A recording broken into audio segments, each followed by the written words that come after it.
అందరికీ నమస్కారం. నమస్కారం ఆ, అండి. నమస్కారం అండి. తెలుగు వారికి దాదాపు 12,000 ఆధ్యాత్మిక ప్రవచనాలు అందించిన ప్రసిద్ధ ఆధ్యాత్మిక గురువులు, అదేవిధంగా తెలుగు, హిందీ, ఇంగ్లీషు, సంస్కృత భాషల్లో అనేక రచనలు చేసిన వారు, కన్నడ, తమిళ, ఉర్దూ భాషల్లో సాహిత్య అధ్యయనం చేసిన వారు, ప్రవచన వాచస్పతి, అభినవ వ్యాస బిరుదాంకితులైనటువంటి ప్రముఖ ఆధ్యాత్మిక గురువులు ఆచార్య టికేవి రాఘవన్ గారు ఈనాటి మన పాంచజన్య అకాడమీ సాహితీ చర్చా కార్యక్రమంలో పాల్గొంటున్నారు. ధన్యవాదాలు, నమస్కారాలు ముందుగా మీకు. నమస్కారం. ఆ, రాఘవన్ గారు, థ్యాంక్ యూ. ధన్యవాదాలండి. ఈనాటి ఈ కార్యక్రమంలో ప్రధానంగా మనం భక్తి యోగము, దాని ప్రాధాన్యతను మనం గురుగారి నుంచి అడిగి తెలుసుకునేందుకు ప్రయత్నం చేద్దాం. ఆ, గురుగారు, అయ్యా. భగవద్గీత అనగానే భక్తి యోగంతోనే మనం దాదాపుగా నేర్చుకోవడం ప్రారంభిస్తాం. భక్తి యోగం ప్రధానంగానే మనం ఉమ్, గీతని అధ్యయనం చేస్తున్నా అసలు ఈ ఉమ్, భక్తికి, యుద్ధానికి ఏమాత్రం సంబంధం ఉందా? ఉమ్, ఎటువంటి సంబంధం ఉంది? ఉమ్. కొంచెం వివరిస్తారా? తప్పకుండా అండి. అస్మద్గురుభ్యో నమః. వసుదేవ సుతం దేవం కంసచాణూరమర్దనం దేవకీ పరమానందం కృష్ణం వందే జగద్గురం. ఒక తమాషా ఏమిటంటేనండి, ప్రపంచంలో ఉన్న గ్రంథాలు రకరకాలు ఉన్నాయి భగవద్గీత లాగే.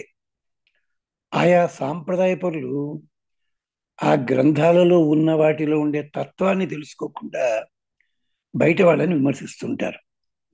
ఉదాహరణకి భారతీయ సాంప్రదాయం అనేసరికి దేవుడి గుళ్ళు, పూజలు, తీర్థం, ప్రసాదం ఇలా వేళాకోళం చేస్తుంటారు. అన్నిటికంటే ముఖ్యంగా పూజ, తీర్థం, ప్రసాదం అంటారు. కానీ మీకు తెలుసో తెలియదో, క్రైస్తవ మతంలో కూడా తీర్థ ప్రసాదాలు ఉన్నాయండి. అలాగే ముస్లిం సాంప్రదాయంలో కూడా ఆ ప్రక్రియ అలా కాకపోయినా ఇంకోలా ఉందండి. ఎంచేతంటే ఇప్పటికీ పెద్ద పెద్ద సంస్థల్లో బ్రెడ్ పీసెస్ని కప్పుల్లా కట్ చేసి దాంట్లోపల ఒక ద్రవ్యం ఉంచి కొంతమందికే ఇస్తారు కొన్ని సందర్భాల్లోనూ. తీర్థ ప్రసాదాలకు అంతటి ఉదాహరణ ఉందండి. ఇలాంటివి ప్రతి చోట ఉన్నాయి. క్షమించాలి. అలాగే మనం కళ్ళకి కాటుక పెట్టుకుంటాం. ఏమిటి, పెళ్ళిళ్ళలో మగవాళ్ళకి పెడతారు, ఆడవాళ్ళు నిత్యం పెట్టుకోవాలంటారు. ఇది ఏమిటో హిందూ సమాజంలో తమాషాగా పెట్టారండి. మొఘల్ సామ్రాజ్యంలో వచ్చింది ఇది అంటూ చెప్పేవాళ్ళని చాలా మంది చూశారు. మరి ముస్లిం సాంప్రదాయంలో మగవాళ్ళు కూడా కంటికి సురమ పెట్టుకుని తీరాలి. దానికి మూలం ఏం చెప్పారు? ఆ పెద్దల్ని అడగండి, ఏమని మా ప్రవక్త గారు చెప్పారంటారు. అలాగే క్రిస్టియానిటీలో కూడా ఈ అలవాటు ఉందండి. అది చాలా మంది ఒప్పుకోరు. కానీ వీటన్నిటికీ మూలం ఒక్కొక్కతోటి చెప్తుంటే గుండె ఆగిపోతుంది. ఏమిటంటే అది అధర్వణ వేదం, యజుర్వేదంలో వీటికి మూలాలు ఉన్నాయండి.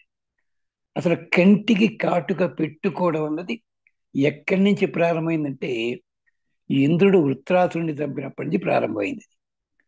దానికి కనీసం 40 మంత్రాలు ఉన్నాయి. అలాగే పెళ్లిలో అబ్బాయికి, ఒడుగులో అబ్బాయికి పెట్టేప్పుడు కళ్ళ కాటుక మంత్రం ఉందండి అక్కడ. సరే, ఇదంతా పెద్ద గొడవ, సరదాగా చెప్తున్నా ఇది. అలాగే భగవద్గీత అనేసరికి అందరికీ కూడా ఏ భక్తి యోగం చెప్తారండి, ధ్యాన యోగం అంటారండి, కర్మ అంటారండి, ఇంతటి దానికి యుద్ధ రంగంలో చెప్పాలా, ఇలా వేళాకోళం చేస్తుంటారు. ఎప్పుడూ కూడా ఒక విషయాన్ని తెలుసుకునే ముందు ఒక కమిటెడ్ ఐడియాతో మనం స్టార్ట్ కాకూడదండి. ఆ విషయం ఎక్కడి నుంచి వచ్చింది, ఏం జరిగింది, కొంచెం ముందు వెనక చూడాలి. లేకపోతే ఉపనిషత్ చెప్పినట్టుగా ఏ తత్ర బ్రాహ్మణా సమ్మర్శిన, బాబు, నీకు తెలియకపోతే నీ చుట్టుపక్కల పెద్దలు ఉంటారు, వాళ్ళని అడిగి తెలుసుకో. ఈ మాట ఉపనిషత్తే చెప్పక్కర్లేదండి, అందరూ చెప్పారు. ఆపస్తంభుల వారు ఉన్నారు, ధర్మ సూక్ష్మాలు రాశారు ఆయన మనకి. ఆపద్ధర్మ గృహస్థ సూత్రాలు అని చెప్పి అద్భుతమైన గ్రంథం. దాంట్లో చెప్పని ఆచారం అంటూ లేదు. అంతా చెప్పి చెప్పంటారు చిట్ట చివరి శ్లోకంలోనూ. అబ్బాయి, దీంట్లో చెప్పని ఆచారాలు ఇలాంటివి ఉన్నట్టయితే పల్లెటూళ్ళల్లో వృద్ధురాండ్రైన స్త్రీలు ఉంటారు, వాళ్ళని అడిగి తెలుసుకోండి. ఎంత గొప్ప మాట ఉన్నారండి అది. ఆఖరికి సాయణాచార్యులు వారు వేదాలకు వ్యాఖ్యానం ఇచ్చినారు, అద్భుతమైన వ్యాఖ్యానం. ఆయనలో ఒక చోట అంటారు, అబ్బాయి, దీంట్లో చెప్పిందే అసలు మాత్రం అనవద్దు, నాకున్న పరిధి లోపల అందించా. ఈ పదానికి ఇంకే ప్రయోగమైనా ఉందేమో, ఆయా కాలాల్ని బట్టి మారుతుంటుంది, అది చూసుకోమని చెప్పాడు. కంగారు పడకుండా వచ్చావు. అది సంగతి. అలాగే భగవద్గీత అనగానే ఒక తమాషా. సరే, ఆ గ్రంథంలోకి వెళ్లే ముందు అసలు హింస ఎందుకు ప్రేరేపించండి స్వామి అంటే, మరి యుద్ధాలలో చాలా మంది సారథులు ఉన్నారు కదా. ఒక్కసారి పురాణాలు తీస్తే, అయ్యా, అయోధ్య పెద్ద మనిషికి సుమంత్రుడు సారథి, కృష్ణుడికి మాతలి సారథి, ఋతుపర్ణుడికి నలుడు సారథి అయ్యాడు. ఇలా ప్రఖ్యాతి వహించిన సారథులు ఒక 50 మంది దొరుకుతారు. వాళ్ళు కూడా ఆయా రథికులకి నీతి బోధించిన సందర్భాలు ఉన్నాయి. ఆఖరికి సైంధవుడు ద్రౌపదిని చెరపడ్డానికి వెళ్ళినప్పుడు కూడా సైంధవుడి దగ్గర సారథి ఉన్నాడు, అద్భుతమైన వాడు, వాడు చెప్పాడు. అంటే ఇక్కడ సారథిగా ఉన్నవాడిని తక్కువ చేయకండి, కేవలము అతను మామూలు పని కోసం వచ్చినవాడని. ఆఖరి ఇంకో ఉదాహరణ చెప్పి దీన్ని అంతరార్థం చెప్పి, అంటే కృష్ణుడు అర్జునుడు రథంలో ఉన్న దాన్ని చూసుకుంటే ఈ ప్రశ్నలన్నిటికీ సమాధానం దొరుకుతుంది. ఇది ఏమిటంటే, ఆ మహానుభావుడు ఉన్నాడు, ఎవడు, రావణాసుడు సారథి. పాపం ఎందుకో పేరు సరిగ్గా చెప్పలేదు ఎవడును. రాముడు చితక్కొట్టేస్తుంటే రావణాసుడు మూర్ఛిపోయాడు. వెంటనే సారథి యుద్ధరంగం నుంచి తప్పించలేదు, కాస్త బాణాలు పడకుండా ఉండే తోటికి మాత్రం పక్కకి తీశాడు. యుద్ధం నుంచి పారిపోలేదు, రాముడు బాణాలు కొట్టడం ఆపేశాడు. ఈ లోపల మెడుకు వచ్చింది రావణాసుడికి. చెడామడా తిట్టకుండా తిట్టాడు సారథిని. ఎవరా అబ్బాయి, రాముడు ఏమైనా లంచం ఇచ్చాడా అని అడిగాడు. ఈ మాట కూడా అడిగేశాడు. అంటే అప్పుడు సారథి చెప్పాడు, 20 శ్లోకాలు ఉన్నాయి, మీకు ఎప్పుడైనా టైం ఉంటే చదవండి. అయ్యా, సారథి అంటే గుర్రాలు తోలడం మాత్రమే కాదు, రధికుడి రక్షణ కూడా నేను చూసుకోవాలి. అలాగే రధికుడు చేస్తున్న దాంట్లో తప్పు ఒప్పు ఏదుందో నేను నా గుర్రాలు తోలడంలోనే చూపించాలి అంటూ చెప్పి మొదలుపెట్టి, నాకేం చెప్తావయ్యా అన్నాడు. ఇదే భావాన్ని విష్ణు ధర్మోత్తరంలో రథసారథి లక్షణాలు చెప్పాడు. ఇప్పుడు కట్టడం ఇలాంటివి తెలిస్తే భగవద్గీత మీద ఎవళ్ళకి అపోహలు ఉండవు. ఇంతకీ భగవద్గీత చెప్పింది ఏమిటి? హింస కాదండి, తప్పు చేసిన వాడికి శిక్ష విధించు. ఇక్కడే అందరూ భగవద్గీత పండితులంతా ఒకటి మర్చిపోతారండి. యుద్ధం ముందు ఏడ్చినవాడు అర్జునుడు అంటారు, యుద్ధం తర్వాత ఏడ్చినవాడు ధర్మరాజు అంటారు. కానీ అర్జునుడి కంటే ముందు ధర్మరాజే ఏడ్చాడండి. ఒక ఘట్టం ఉంది, అది ఎక్కడ, కృష్ణరాయబారానికంటే ముందు. అక్కడ తిరుపతి వెంకటకులు చాలా అందమైన పద్యం రాశారు. ఆలును బిడ్డలేడువా నృపుల ఆలములో కడతేరక, ఎల్ల చుట్టాలును రూపుమాయక, అకట ఇలా దక్కునే దక్కనిత్తురే, చాలును రాజ్యభాగము ప్రజలు సుఖించిన చాలు నాకు, ఈ తినజాలను నెత్తుటి కూడు మాధవ. అంటే అర్జునుడి వరకు కృష్ణుడు వేసే క్రెడిట్ పెరిగిపోయి వాళ్ళకే క్రెడిట్ చేస్తారా? ధర్మరాజు పట్టింది కూడా ఏడవలేదా ధర్మరాజు? పైగా అక్కడ ఎవరున్నారు, ద్రౌపది కూడా కోపంగా చూస్తుంది ఆవిడ.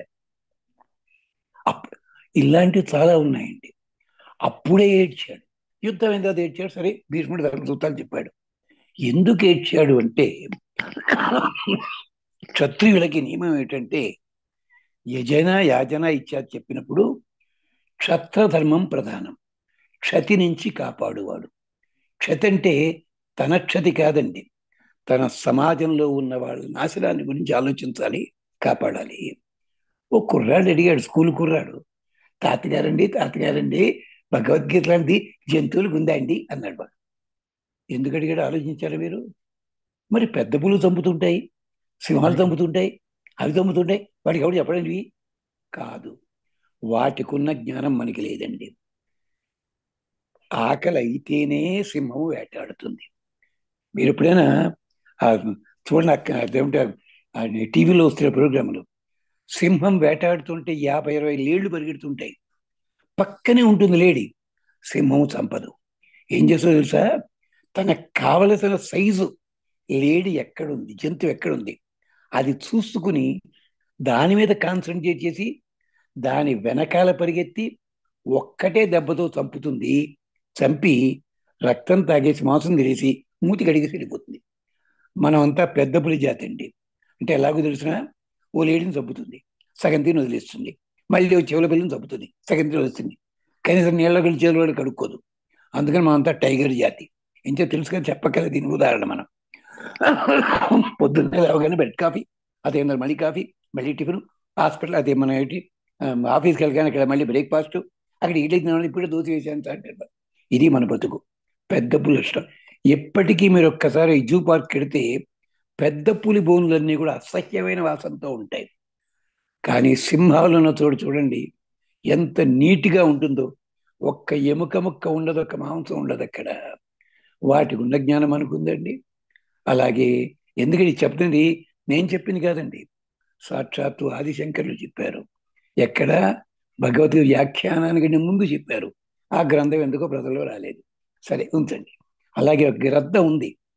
ఆకలి అయితేనే వెళ్ళి పడుతుంది తప్ప పక్కన 20 ఎలకలు ఉంటే అది కొట్టుకుని పోతుంది.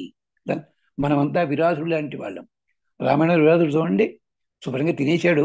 ఓ ఏనుగు తలకాయట, ఓ దున్నపోతుడు, మరి బుధానికి పోతున్నాడు. ఎందుకంటే వాడికి అవి ఆ గోబ. అలాంటి వాటికి బోధ అక్కర్లేదండి. అడవులు ఇంకా బాగున్నాయంటే జంతువుల వల్లే. ఆకలి అయితేనే తింటాయి, లేకపోతే తినవు. అయితే పెద్ద పుళ్ళు సింహాలు ఎందుకు వస్తాయి? పెద్ద పుళ్ళు బయటికి ఎందుకు వస్తున్నాయి? అక్కడ తిండి దొరకనివ్వకుండా మనం వేటాడుతున్నాం. అందుకని పెద్ద పులి ఊళ్ళో పడుతుంది. పెద్ద పులి కూడా మనిషి రక్తం మరిగితే తప్ప మనుషుల్ని చంపదు. అది మర్చిపోకూడదు మనం. జిమ్ కార్బెట్ గారు నటకని ఆయన ఊళ్ళో లేడు, 1000 లోకల్లో లేడు, పాపం నవలు రాశాడు. ఒక్కసారి నెత్తురు మరిగిన తర్వాతే జంతువుల కోసం కూడా కాదు, మనుషుల కోసం వస్తుంది. ఆ జ్ఞానం మానవులకి ఎందుకు లేదండి? అందుకనే చెప్పాడు వేదంలో, మానవుల్లో శత్రులు 4 ఉన్నారట. ఈ 4 నుంచి కాపాడాలి రాజన్నవాడు అని చెప్తూ, మనకి రూపాయి బిళ్ళ మీద బొమ్మే ఉందండి, 4 సింహాల బొమ్మ. దేనికి అడుగుతారు? అది అక్కడ సారనాథ్ స్థూపంలో నుండి చెక్కుందండి. అది ఇంకేం స్థూపం లేదా, ఇంకేదో పెట్టుకోవచ్చు కదా శుభ్రం గారు. అజంతా బొమ్మ ఏదోను, 4 సింహాలు. కింద ఏం పెట్టారండి? ఎద్దు, గుర్రం పెట్టారా? మరి చక్రమా? సత్యమేవ జయతే. ఒక్కళ్ళని ఉపన్యాసం చెప్పండి దీని మీద, ఏం మాట్లాడు సారనాథ్ స్థూపం. వాడికి ఐడియా ఎక్కడి నుంచి వచ్చింది? అలాగే అమెరికాలో స్టాచ్యూ ఆఫ్ లిబర్టీ ఉంది కదా, లిబర్టీ కోసం కాగడ ఎక్కడి నుంచి వచ్చిన వాడికి ఐడియా?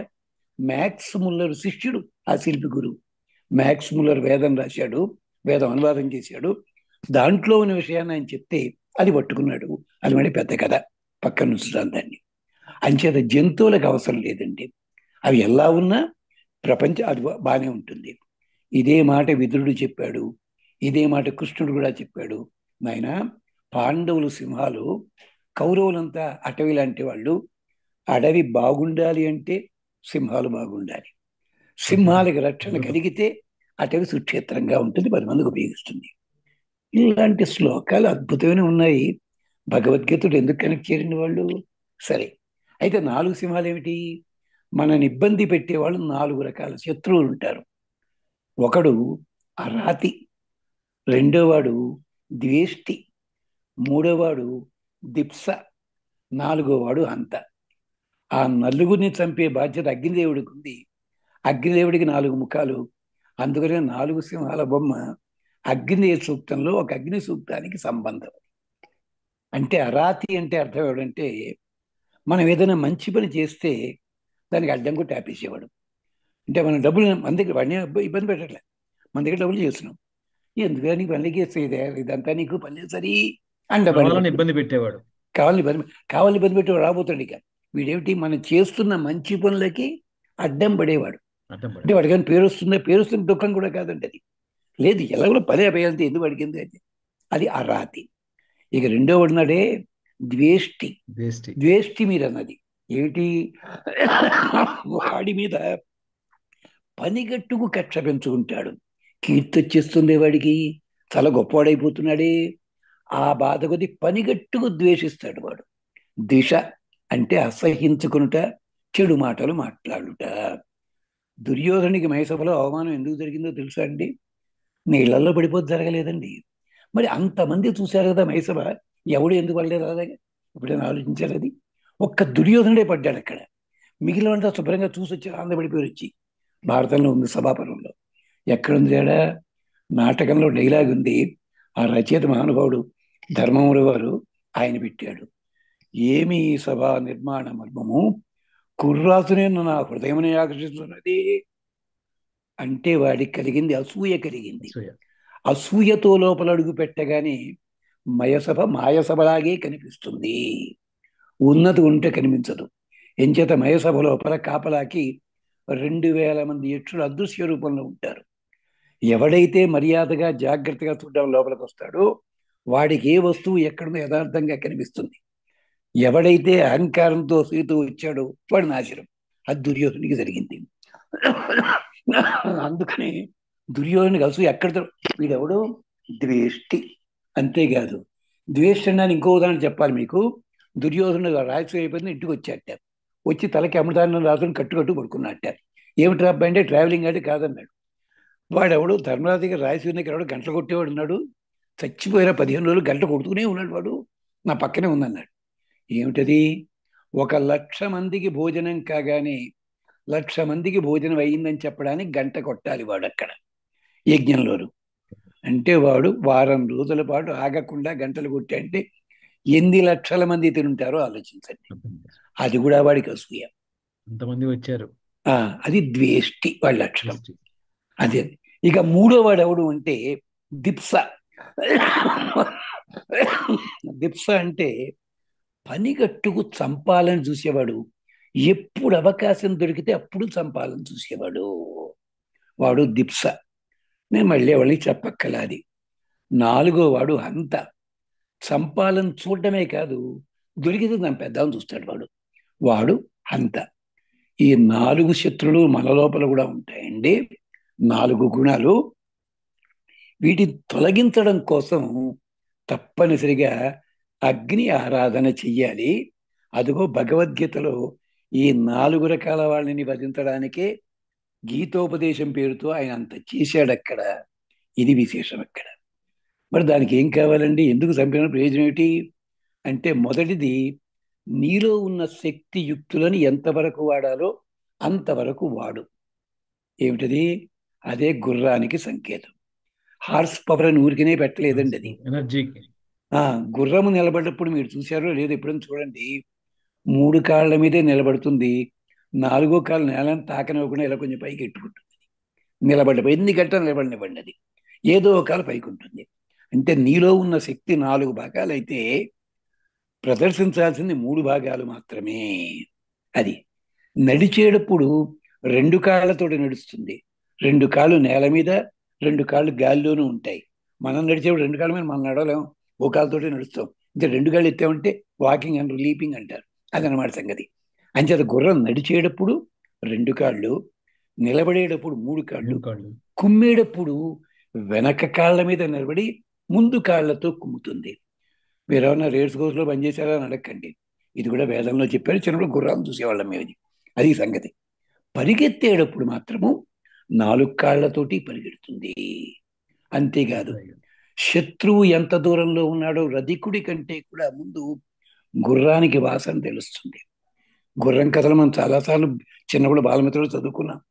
యోధులను అందరినీ రక్షించడవి, రాజులను రక్షించని. అలాంటి గుర్రం అక్కడ పెట్టాడు. మరి పక్కన ఎద్దు ఎందుకండి? ఎద్దు కాదది గోవు. గోవు అనగానే మనకు తెలుసు ఆవు అనుకుంటా. కాదు, ఎద్దులో దాని పేరు వృష అంటారు, అగ్ని అంటారు దాన్ని. దాని ముందు భాగము ఎద్దు, వెనక భాగము ఆవు. అంటే ముందు భాగంతో పాడి పాడి పంటలు ఇస్తుంది, వెనక భాగంతో పాలు ఇస్తుంది. అంటే చూడండి, భగవద్గీత వెనకాల మనకి వేదంలోంచి ఎన్ని అందమైన సందర్భాలు. అందుకని 4 సింహాలను నువ్వు జాగ్రత్తగా కాపాడుకోగలిగిన రోజుని ఇటు నీ ఇంద్రియాల సామర్థ్యంతో ఆ పని చెయ్యి. అప్పుడు పాడి పంట లోకా సమస్త సుఖినో భవంతు. ఎందుకని? ఆ లోకాల్లో మనమే కాదండి, రాక్షసులు కూడా ఉన్నారండి, జంతువులు ఉన్నారు, జీవులు 86 లక్షల జీవరాశులు పుట్టుక ఇక్కడ అన్నాడు పెద్ద మనిషి. అందుకని ఎవరిని చంపమని ఎక్కడా చెప్పలేదు. ఎప్పుడు చెప్పాడు? ఈ 4 దోషాలుంటే సవరించడానికి ప్రయత్నించు, లేకపోతే చంపి తీరాలి. ఈ చంపి తీరడం కోసం అని చెప్పి మనకి చెప్తూ కృష్ణుడు రథంలో కూర్చుంటానన్నాడు. ఆయన చాలా తెలివితేటల పెద్ద మనిషి అండి. పైకి పబ్లిసిటీ కోసం ఏదో మాట్లాడతాడు, లోపల ఇంకోటి ఉంటుంది ఆయనకి. ఏమిటది?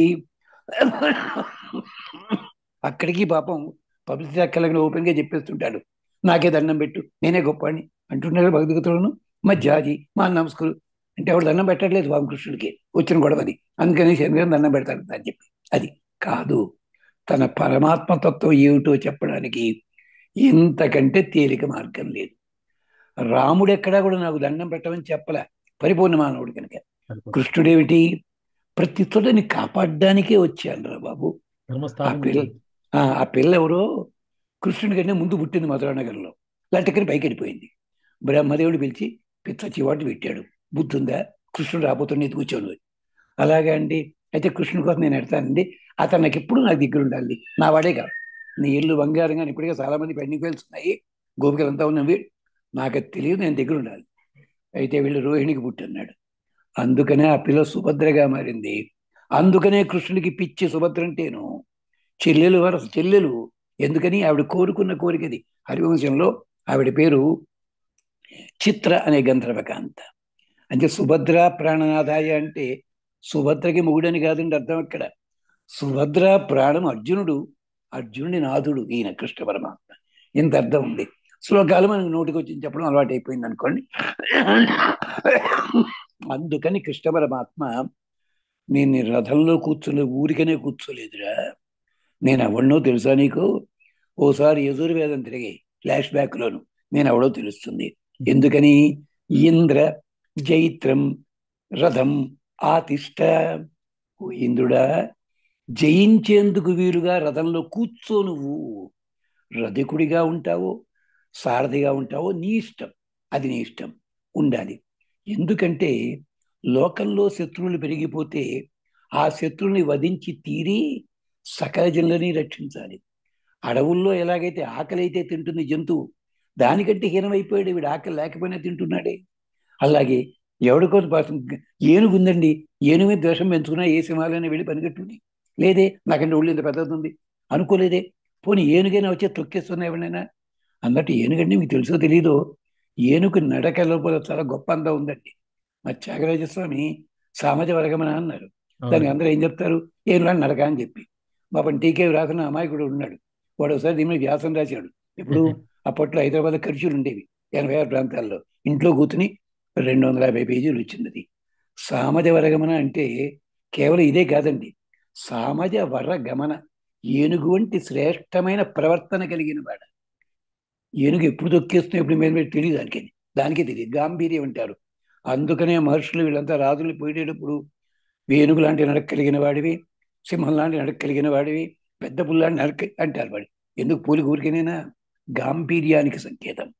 అలాంటిది బాబు కృష్ణ, బాబు ఇంద్ర, రథం గోవిత్ ఆతిష్ట, రథంలో కూర్చోవయ్యా. జంతువుల్ని చంపాలి, జంతువులు అంటే క్రూర జంతువుల్ని మాత్రమే. రాజులు వేటకెడతారు, వేటకెళ్ళని సరదా కాదని చెప్పింది మనుధర్మ శాస్త్రం. సరదాగా వేటకెడితేనే జైల్లో పెడతారు. అక్కడ చెప్తాడు 5-6 నెలలకు ఒకసారి వేటకి పెడతారట. 2 కారణాలు. ఒకటి లక్ష్య సాధన కోసం ప్రాక్టీస్, అంటే కదులుతున్న దాన్ని కొట్టడం ఎలాగా, ఎంతో దీనికి. రెండోది క్రూరముగాల వాణ్ణి తప్పించడానికి మాత్రమే. ఇది ఆఖరికి లేడిని కొట్టాలంటే దానికి వాడే బాణాలు వేరే ఉన్నాయండి. ఆడలేడిని కొట్టారండి, మగలేడినే కొడతారు. ఎలాగా? బాణానికి చివర కొస ఉండదు, గుండ్రాతిలా ఉంటుంది, గుండ్రంగా ఉంటుంది.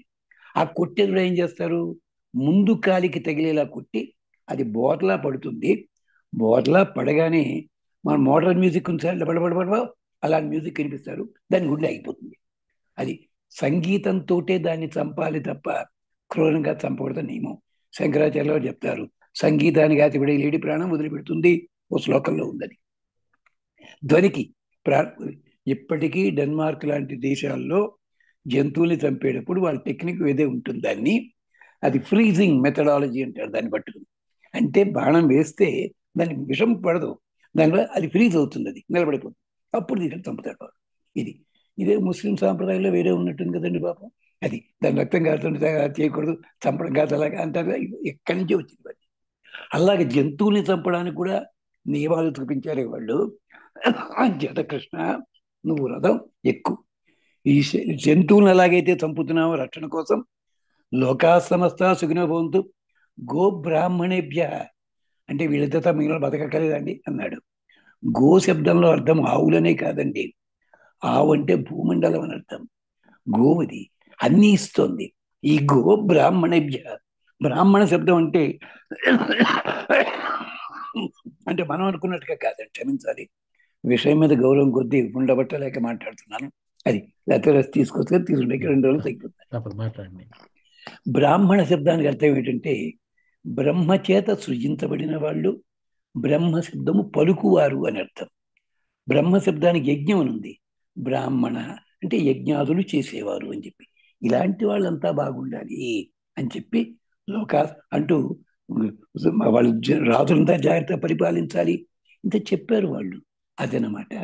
అందుకోసం అని చెప్పి నువ్వు రథాన్ని ఎక్కవయ్యా మహానుభావ అంటూ అక్కడ గుర్రాన్ని మధ్యలో ఆవుని ఎద్దుని పెట్టడం, మధ్యలో చక్రం కాలచక్రం. అది కూడా మనకి భగవద్గీతలో చెప్పాడు.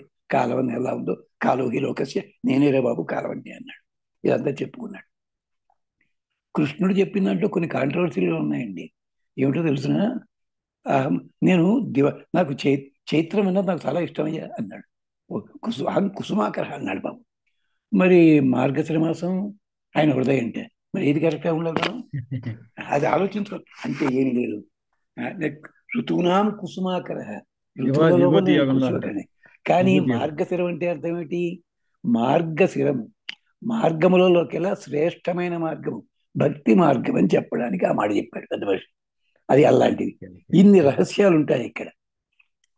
అక్కడ వేదం చెప్తోంది, అంటుందో మాట, నాయన అంటే ఒక కృష్ణుడు రథం మీద ఉండడానికి వాళ్ళ టైం పడుతోంది.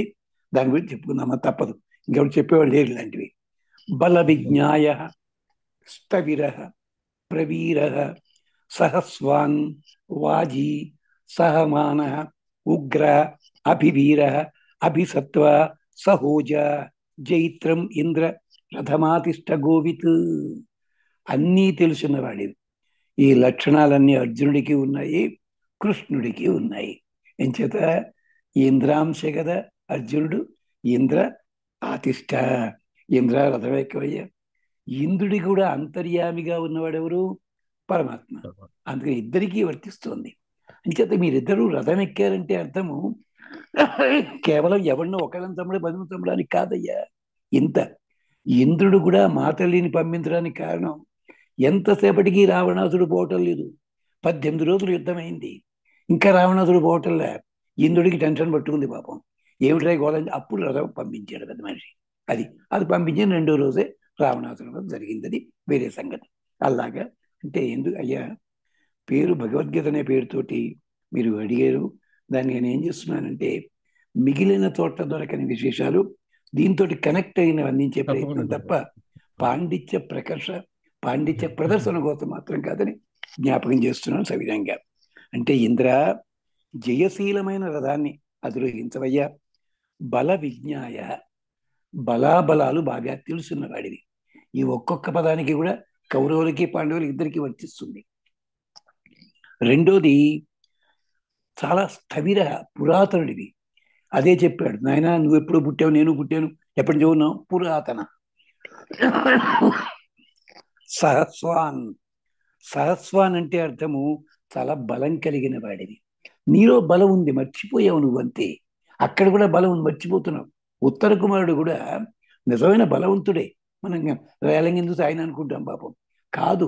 అంతకుముందు ఒక 6 నెలల యుద్ధం లోపల ఉత్తర కుమారుడు రథాలు చనిపోయాడు. ఆ రథాలు అంటే తోచదు. అందుకని అన్నాడు, నాకు రథాలు దొరకలేదురా బాబు, ఎవడు అని వీడు వచ్చాడు. కొత్త కంగారు పడిపోయాడు ఈ 0.5 అని చెప్పి. అందుకని టెన్షన్ పడ్డాడు తప్ప మరి ఉత్తర కుమారుడు యుద్ధంలో 2వ రోజు 3వ రోజు యుద్ధంలో భీష్ముడితోటి 6 గంటలు యుద్ధం చేశాడు. ఎక్కడి నుంచి ధైర్యం? ఎప్పుడు ఉన్నది అది. అంచేత బలాబలాలు తెలిసిన వాడివి, పురాతనుడివి, వీరుడివి, సహమాన మంచి బలిష్ఠుడివి. బలం ఒకటే చాలదండి, వీరుడు కావాలి. అంటే వీరత్వం అంటే జయించగలిగి ఉండడం. వీరత్వం అంటే ఇంకో అర్థం ఉందండి. ఏమిటంటే తాను బాణాన్ని సంధించకుండా కూడా తను నిలబడి ఉంటే అతన్ని చూడగానే ఎదుటివాడి గుండె ఆగిపోవాలట. అది జరిగింది. అదే జరిగింది హనుమంతుడి విషయంలో. హనుమంతుడిని కాళ్ళు చేతులు కట్టి తీసుకొచ్చారు.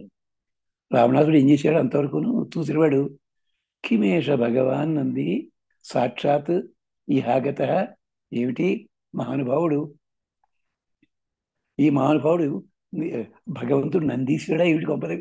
ఇంకా హనుమంతుడు ఏం మాట్లాడలేదు, ఉట్టి చూశాడు. అలాగే హనుమంతుడు అన్నాడు, అబ్బబ్బా రాక్షస రాజస్య సర్వగుణ గరిష్టత దుంప దిగిపోను, వాడికి ఎన్ని లక్షణాలు ఉన్నాయి అంటే, అంటే ఏమిటి, చెయ్యెత్తకుండా నోరు విప్పకుండా కూడా నీ ఆకారంతో వాళ్ళని పట్టుకోగలిగి ఉండాలి. అలాగే ఇది సినిమా రంగంలో కొందరు పెద్దల గురించి చెప్తుండేవారు వెనకటి రోజుల్లో. వాళ్ళు వస్తే చాలు సెట్టింగ్లోకి, బా సైలెంట్ మొత్తం అందరూ కూడా. అలాగట, అలాంటి లక్షణం వీరత్వం అన్నమాట.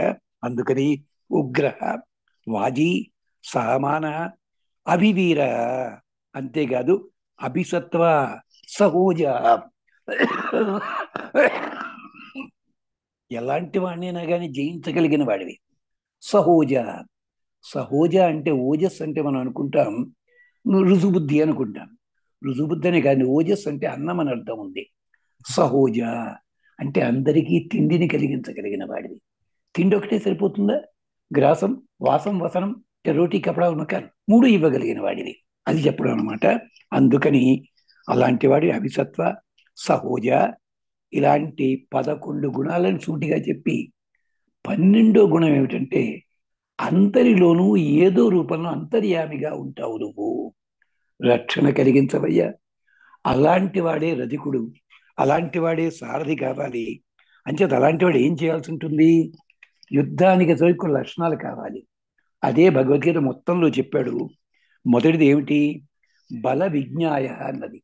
ఇందాకనే మామూలు అర్థం చెప్పుకున్నాం. ఇప్పుడు అర్జునుడికి సంబంధించి భగవద్గీతలో ఎక్కడ చెప్పాడో అది చెప్పుకుందాం. అంటే రథం అన్నది సమాజం రా బాబు. అందుకని రథము లోపల వ్యవస్థాగత సంస్థాగత దోషములు ఏముంటాయో వాటి మీద పూర్తి పరిజ్ఞానం ఉండాలి నీకు. అర్జునుడు అది మర్చిపోయాడు. ఏ ఇంద్రప్రస్థాన్ని పరిపాలించేప్పుడు ఇంటర్నల్ అఫైర్స్ ఎవరు చూశాడు, భీముడు చూశాడు. ఎక్స్టర్నల్ అఫైర్స్ చూశాడు అర్జునుడు చూశాడు. ఇలా ఉంది వాళ్ళకున్నా ఇక్కడ, ఆయన బోధ చేశాడు. అంచేత దాంట్లో లోపం ఏమిటి, మంచి ఏమిటి చూడాలి నువ్వు. అది చూసావు గనుకనే యుద్ధానికి వచ్చావు. ఇప్పుడు ఇక్కడికి యుద్ధానికి వచ్చినవాడు ఇది నీ తరువాతి తరాన్ని కూడా అందించి తీరాలి. అంతేత మన స్నేహితుని కొట్టడమా, మన తాతగారిని కొట్టడమా, అది పక్కనట్టేవాడు కాసేపు. ఆ ఏడు మీద ముందే ఏడవచ్చు కదా, యుద్ధాన్ని ప్రారంభించేవాడు అంతా వచ్చాయని తెలిసినప్పుడు గుట్టోని గుర్తు అంటే ఏడవచ్చు కదా. పైగా నువ్వేం చేసావు, ధనురుద్యమ్య పాండవ భగవద్గీతలో ఉంది. ధనుసులో ఎత్తి పట్టుకొచ్చారట, సైనోరి ఉపయోగించే స్థాపయ రథం అన్నట్టు మామూలు. ఎంత అహంకారం దుంపతికిపోను. ఆటో కూడా చెప్పమను అనగానే కృష్ణ పరమాత్మ అంతకనే బెస్ట్. రథము స్థాపయిత్వ రథం ఉత్తమం. భగవద్గీత ఎంత తమాషా వాక్యం చూడండి. బాగా పెవయ్యా అన్నట్టు అర్జునుడు, లేదా బండి కండిషన్లో ఉందన్నట్టు కృష్ణ పరమాత్మ, రథం ఉత్తమం. అప్పుడు చూచి పశ్య ఏతాన్ వీరాన్, ఫినిష్. అంతవరకు చేతిలోంచి విల్లు పడలేదు. పశ్య అనేసరికి సీను మారిపోయింది అర్జునుడికి. అప్పుడు జగన్ మరి ఇందాక కాదు ఒక 1 కిలోమీటర్ నడిచొచ్చాం కదా, ఎలా వచ్చాం కదా, అప్పుడే పడిపోవాలి కదా నీకు. అందుకని అంటున్నాడు, సమాజ వ్యవస్థ గురించి నువ్వు తెలుసున్న వాడివి, తెలుసుకో. ఎవడికి ఎలా ప్రమాదం జరిగిందో చూసుకో, ఆ పని చేసి వాడిని శిక్షించి తీరాలి. అందుకని బల విజ్ఞాయ స్థవిర. ఈ జ్ఞానం ఈనాటిది కాదు, ఎప్పటి నుంచో ఉంది. మరి బ్రహ్మగారికి బుద్ధి లేదండి, రాక్షసులు ఎందుకు చంపుతాండి ఆయన? అదే రాక్షసు ఇది కూడా ఇచ్చారు కదా, వరాలు కూడా ఇచ్చారు కదా. వాడు ఎవడో యుద్ధానికి వచ్చాట, బ్రహ్మగారు కంగారు పడిపోయి ఇలా అన్నట్ట, కుడి చేతిలోంచి విల్లు వచ్చింట. ఎందుకు మరి చెట్టు చంపచ్చు కదా. అక్కడ మాత్రం ఈ భగవద్గీత ఎక్కలేదేంటి, దాని మీద బ్రహ్మగీతాన్ని పెడదాం పో నేను అంటే, అక్కడ ఆయన చేస్తే రైటా, ఇంద్రుడు రాక్షసుని చంపాడా అది రైటా, అది మాత్రం ఎత్తిపెట్టు మీరు తిడతారు అతను పట్టుకుని. ఏమిట్రా ఇది అర్థం ఉంది. అక్కడ శిక్ష ఎవడికి వెయ్యాలో వాడికే వెయ్యాలి. ఇంద్రుడు ఎంతమందిని చంపినా వాడు చేసిన పొరపాట్లు ఉన్నాయి, ఆ పొరపాట్లకే వాళ్ళని శిక్షించాడు. ఒకతోడు తప్పు చేశాడు, శిక్షిస్తూ ప్రాయశ్చిత్తం చేసుకున్నాడు. గవర్నమెంట్లో కూడా కొన్ని చోట్ల జరిగిన వాటికి ప్రాయశ్చిత్తాలు చేసుకుంటారు వాళ్ళు, అది ఉంది పద్ధతి. అది అంచేత తత్వ విజ్ఞానం నీకు తెలవాలి. అంటే ఏమిటి, పూర్తి జ్ఞానం నీకు ఉండాలి దాని మీద. నేను ఎవరితో యుద్ధం చేస్తున్నాను, ఎందుకు చేయాల్సి వచ్చింది, ఎందుకు ఇబ్బంది పడ్డారు, దీని మీద నువ్వు చెప్పాలి. అలాగే శక్తిజ్ఞత్వం అంటారు. అంటే నీ శక్తి తెలవాలి, ఎదటివాడి శక్తి కూడా తెలవాలి. ఒక్కసారి కౌరవ పక్షంలో ఉన్న మహావీరుల లిస్టు తీసుకోండి, వాళ్ళ జన్మ వృత్తాంతాలు తీసుకోండి, వాళ్ళు నిజ జీవితాల్లో ఎన్ని తప్పులు చేశారో. మన వేమూరి నాగేశ్వర శాస్త్రి గారిని అంతరార్థ భారతం అని రాశారు. దాంట్లో మొత్తం అంతా భారతానికి భాగవతం రామణమూర్తికి రాశారు ఆయన. వేదుల సూర్యనారాయణ శర్మ, మన ఐజీ కృష్ణారావు గారు ఉండేవారు, ఆయనకి మామగారు అనమాట ఆయన. 3 గ్రంథాలు. గుండె జలదరిస్తున్నారు వాళ్ళ జన్మలు ఏమిటన్నవి, వాళ్ళు ఏం తప్పులు చేశారన్నది. మనం ఇవాళ పట్టింది కాదు, బాగా భారతంలో ఉంది, అది భాగవతంలో ఉంది. అలాంటి తప్పులు చేశారు. అలాగే స్థవిర అన్నాడు, నీకు స్థిరత్వం ఉంది, చెయ్యగలవు. అందుకనే ఆయుధాల కోసం పెడితే ద్రౌపదుని తోటికి వెళ్ళాలనే పేరుతోటి తీర్థయాత్రలు చేసావే, ఎగ్గొట్టచ్చు కదా. నేను పని మీద వచ్చాను, గవర్నమెంట్ పని మీద వచ్చాను, నేను ఏం చేయాలి అన్నాడా? అనలేదు. ప్రజలను రక్షించడానికి వచ్చిన నియమం తప్పాను నేను, ఇది పద్ధతి. ఇది ఒకప్పుడు రాజకీయ నాయకులు కొంతమంది చెప్తుంటారు. ఏదో అనుకోకుండా ఆలస్యమైంది పార్లమెంట్కి, బయట ఎండలో నిలబడ్డట మా అనుభవుడు.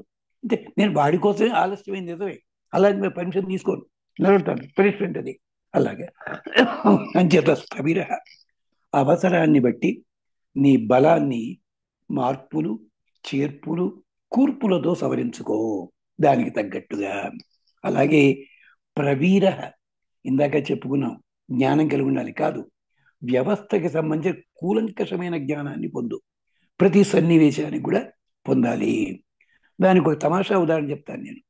ఏమిటంటే, ఒకప్పుడు గవర్నమెంట్లో పెద్దలు రాగానే ఈ సైన్ బోర్డులు రాస్తారు కదా స్కూటర్లకి వాటికిను, ఆ సైన్ బోర్డులు తీసేసి ఎలక్ట్రానిక్ సైన్ బోర్డులు బలాందని పెట్టారు. పాపం పెయింటర్లు అంతా రోడ్ల మీద పడ్డారు. మరి ఇంకో మార్గం లేదు. ఆ సమయంలో మహానుభావుడు రామోజీ నగర్ నుంచి, అక్కడి నుంచి మొదలుపెట్టి ఫిల్మ్ సిటీ నుంచి, అక్కడి నుంచి జూబ్లీ హిల్స్ దాకా 20 బస్సులు పంపించి, రోడ్డు పక్కన ఏ పెయింటర్ ఖాళీ ఉంటే వాడిని ఎక్కించుకురండి, వాడికి ఫోన్ ఉంటే ఫోన్ నెంబర్ తీసుకోండి, అడ్రస్ ఉంటే అడ్రస్ కనుక్కోండి, వాడి క్వాలిఫికేషన్ ఏంటో రాసుకోండి అన్నారు. తెప్పించి ఆ రోజుల్లోనే 2000 మందికి ఉద్యోగాన్ని తన స్టూడియోలో ఇచ్చాడు ఆయన. ఒక 3000 మందికి రోడ్ల పక్కన సొంతంగా పెట్టుకోవడానికి వీరుగా ఎవరు చేశారు? ఇదన్నమాట. ఏమిటి ప్రవీర అంటే? అర్థం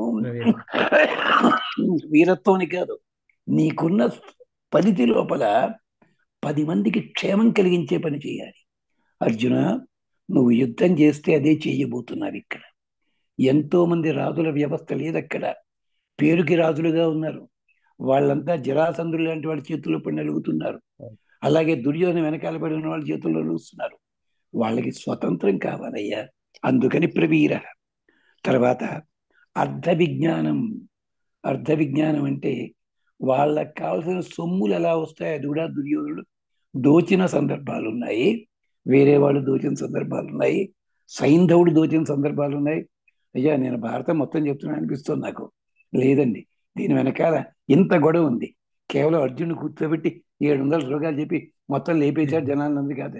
అవతార తత్వం ఓన్లీ పక్కన అలాగే ఉంటాయి, ఆ వేదాంతంలో తప్పదు. అలాగా అభిసంవాదిత, నువ్వు చేస్తున్న చోట కన్సిస్టెన్సీ ఉండాలి. ఇక్కడ తప్పు చేసావు నేను ఎవడ అనడానికి వెళ్ళాను. అలాంటి పద్ధతిలో నువ్వు చేయి, అలా పరిపాలన చేయాలి. అంటే ఒకసారి చేసిన దానికి ఇంకోసారి చేయాలి. అందుకనే బబ్రువాహనుడు, మరి ఇంతమంది ఉన్నారు, బబ్రువాడు యుద్ధానికి ఎందుకు రాలేదండి? రప్పించలేదే. అలాగే అభిమన్యుడు వయసు ఎంతండి? 15 ఏళ్ళు కదా, యుద్ధంలో రప్పించచ్చా? అది వెట్టి చాకిరి కాదా? ఆలోచించండి. బాలకార్మిక వ్యవస్థ కాదా అది? మరి రాముడు కూడా తాటకిని చంపడానికి వెళ్ళినప్పుడు ఆయన వయసు ఎంతండి? 12 ఏళ్ళు కదా. ఇది కూడా ఒక స్కూల్కి వెళ్ళే పిల్ల అడిగింది. ఎప్పుడు? 89లో. బాల్య బాల్య అలాంటి అదేమిటి బాల వ్యవస్థ అలా చేయొచ్చా అండి? లేబర్ అది బాలకార్మిక వ్యవస్థ అంటే. అమ్మాయి కోసం మళ్ళీ గ్రంథం చూసి మాట్లాడి చెప్పాను. అమ్మ మౌలిక శాస్త్రంలో ఉంది, చిన్న పిల్లవాడిలో అంత టాలెంట్ ఉన్నట్టయితే వాడికి తగిన శిక్షణ ఇచ్చి సూపర్విజన్ తోటి, పర్యవేక్షణతో ఆ పని చేస్తుంటామా. రాముడికి విశ్వామిత్రుడి పర్యవేక్షణ ఉంది, అభిమన్యుడికి పాండవులు అర్జునుడు తప్ప మిగిలిన నలుగురు వెనకాలే వెళ్ళారమ్మా అని తప్పేం లేదు. లెర్నింగ్ కానీ లైసెన్స్ అప్పుడు పక్కనే ఆ, ఉంటే అది ఉంటుంది అది. Learning licence. కానీ దాని శిక్ష పడింది వాళ్ళకి, తప్పదు, అది అవసరమైన చోట అది అర్థము. చాలా పెద్దవాళ్ళు కూడా చాలా సంతోషపడ్డారు. తర్వాత ఉగ్రహ, ఇది ఇంపార్టెంట్ అండి. ఉగ్రహ అంటే కోపం తెచ్చుకోమని కాదండి, ఉగ్రహ అంటే ఉన్నతిగా ఉండడం అని. ఏమిటది అంటే ప్రతికూలత ఉన్నప్పుడు దానికి సరైన పద్ధతిలో నువ్వు వ్యతిరేకించాలి. నువ్వు మంచివాడివే, సంతోషం. అదే రామకృష్ణ పరమహంస గారు చెప్పే పాఠం. ఇది పాముకి నువ్వు బుసకొట్టు తప్ప కాటేయద్దన్నట్టు బాబు. అది కాటేయడం అయితే ఊళ్ళంతా రాళ్ళేసారు. అప్పుడు చెప్పాట ఆ వాడవాడు సాధువు, నిన్ను బుసకొట్టొద్దని మానేమన్నానా నేను, నువ్వు కాటేయద్దన్నాను ఆట తప్ప అన్నాడు. ఇద్దన్నావు కానీ బుసకొట్టడం ఆపలేదు. అది అలాంటి వాడు నువ్వు. అభివీర, తర్వాత నువ్వు అభివీర అంటే అర్థము, నువ్వు ఎంత గొప్పగా యుద్ధం చెయ్యగలిగినా నీ ప్రయోగాలు ఎదటివాడికి అర్థం కాకుండా యుద్ధం చేయాలి, వాడు జయించాలంటే. ఏం చేతంటే అస్త్రాలు ప్రయోగించేటప్పుడు ఒకదానికి వెండి బాణం ప్రయోగించాలి, ఒకదానికి బంగారు బాణం ప్రయోగించాలి, ఇలా ఉంటాయి. ఆ బాణాల్లో రకాలను బట్టి మంత్రాలు తేడా వస్తాయి. వీడు ఆగ్నేయాస్త్రం అంటాడు, దిక్కుమాల తీస్తాడు, వాడికి తెలియదు ఆగ్నేయాస్త్రం అని చెప్పి. అది భీష్ముడికి తెలుసు. అందుకని భీష్ముడు వెనక్కి తిరిగి యుద్ధం చేస్తూ కూడా బాణాలు వస్తున్న వేగాన్ని బట్టి ఆ బాణం అర్జునుడిదా శిఖండిదా గుర్తుపట్టేవాట పాపం మహానుభావుడు. అవి అలాగా అంటే అభివీర, అభిసత్వ, సహోజ, ఇది అలవాటు చేసుకో. అచాపలత్వం, ఎందుకని ఇంతవరకు వచ్చి చాపల్య బుద్ధి చూపిస్తున్నావు, అది పనికి రాదు. అచాపలత్వము. వాజీ, వాజీ అంటే భోజనం పెట్టడమే కాదండి, ఓర్పు, సర్వక్లేశ సహిష్ణుత, ఇవన్నీ ఎక్కడో చెప్పినవి కాదండి. భగవద్గీత వ్యాఖ్యానంలో కొంతమంది పెద్దలు మనకి దొరకరు, వాళ్ళందరూ కూడాను భగవద్ రామానుజ, శంకరాచార్య, మధ్వాచార్య పరంపరలో లేకపోవచ్చు. వాళ్ళ గ్రంథాలు తీసుకు వ్యాఖ్యానం చేస్తూ ఇవి సూచించిన విశేషాలు ఇవి. వాళ్ళల్లో ఒక ఆయన తిరువెశనల్లూరు రామచంద్ర శాస్త్రి అని ఉండేవారు. వారు అదేమిటి, వారు ఒక 600 సంవత్సరాల కిందటి వారు. చాలా గొప్పగా గ్రంథాలు రాశారు ఆయన. వారు చెప్పినవి వింటం జరిగింది. గోవిత్ అంటే చక్కగా విజ్ఞానం తెలుసుకున్నాడు నువ్వు, ఇది ఆ కారణం చేత ఇంత చెప్పాడు పరమాత్మ. ఇప్పుడు మళ్ళీ మీరు మొదటగా అడిగిన ప్రశ్నకి ఇప్పుడు సమాధానాల కోసం వస్తున్నా. ఏమిటంటే వాళ్ళు ఎవరో ఇలా మాట్లాడుతుంటే, మీ ఊళ్ళో నుండి మీరు చిన్నప్పుడు పెరిగినప్పుడు బామ్మగారు, అమ్మమ్మగారులు, 5గురు 6గురు అక్కలు, చెల్లెళ్ళు, పిన్నులు, ఇలాంటి వాళ్ళ మధ్య ఎంత పెరిగారండి మీరు అన్నాడు. భలే గుర్తుపెట్టావయ్యా అన్నాను నేను. ఇంకా నాకు 5గురు బాబాయిలు, 4 మేనమామలు, తాతగారు 5గురు, వీళ్ళందరూ ఉండేవారు. మండువల తెలుస్తోందని మీ ఉపన్యాసం వింటే అన్నాడు. అదేమిటి అన్నాను. నేను అడిగింది ఒకటే మాట, మీరు ఎంత చెప్తున్నారు కదండి, అలాగే వాళ్ళే మాట్లాడుకుంటారు సాధారణంగానే అంటే ఒక విషయాన్ని బట్టి. అంటే వాళ్ళకి జోక్ చెప్పారు. మా వాళ్ళు నెలకోసారి సినిమాకి వెళ్ళేవారండి. Matinee first show second show చూసేవారు. మన్నాడు వీధి మీద కూర్చుని చింతపండు ఎరుగుండాలి మాట్లాడుతూ కథ దాంట్లో చెప్పుకున్నారు. వాళ్ళు ముగ్గురు నలుగురు చెప్పిన కథ కలిపితే కొత్త సినిమా కథ తీయచ్చు, అలా ఉండేది. ఇది అది అలవాటు అయిపోయింది, మాకేం చెప్పాల్సి వచ్చింది. అల్లారి కాదంటే ఇక్కడ విషయాన్ని చెప్పేటప్పుడు వీలైనంత వరకు కూలంకషంగా చెప్పుకోవడం అనేది విశేషము. ఇందాక మీరు అడిగారు ఒక మాట, హింస ప్రేరేపించాడు కృష్ణ పరమాత్మ. ఇలా చెప్పిన వాళ్ళు ఎవరైనా ఉన్నారా అని ఉంది. దానికి కూడా ఒక ఏదది దానికి కూడా ఏంటంటే ఒక చిన్న ఉదాహరణ చెప్పేసి విషయంలో కడతాను. భక్తి తత్వాన్ని గురించి కొంచెం ఎక్కువసేపు చెప్పాల్సి ఉందని చెప్తాను. ఏమిటది, సీతాదేవి చెప్పినట్టున్నాను. రాముడు పట్టాభిషేకం చేస్తున్నా అన్నాడు దశరథుడు. కైకమ్మ ఇంటికి వచ్చాడు. అక్కడి నుంచి కాలం తేలి రాముని పిలవమన్నాడు. సుమంతుడు వచ్చాడు రాముడిని పిలవడానికి. అప్పుడు సీతాదేవి దగ్గర ఉన్నాడు రామచంద్ర స్వామి. బయటకు వచ్చాడు రాముడు. వస్తూ వస్తూ తన మెడలో ఉన్న మాల, కాంచన మాల సీతమ్మ మెడలో వేసి, నేను వెళ్ళొస్తాను, మా నాన్నగారు మా పిన్ని గారు మాట్లాడుతున్నారు, పట్టాభిషేకం చేస్తారట, వెళుతున్నా అన్నాడు. అక్కడ వాల్మీకి చాలా అందమైన వాక్యం రాశాడు. ఆద్వార మనువరాజ మంగళాన్ని అభిదజ్జుషి, గుమ్మం దాకా వచ్చి all the best, best of luck అని బాబు, మంగళాన్ని అభిదజ్జుషి అనే చెప్పాడు.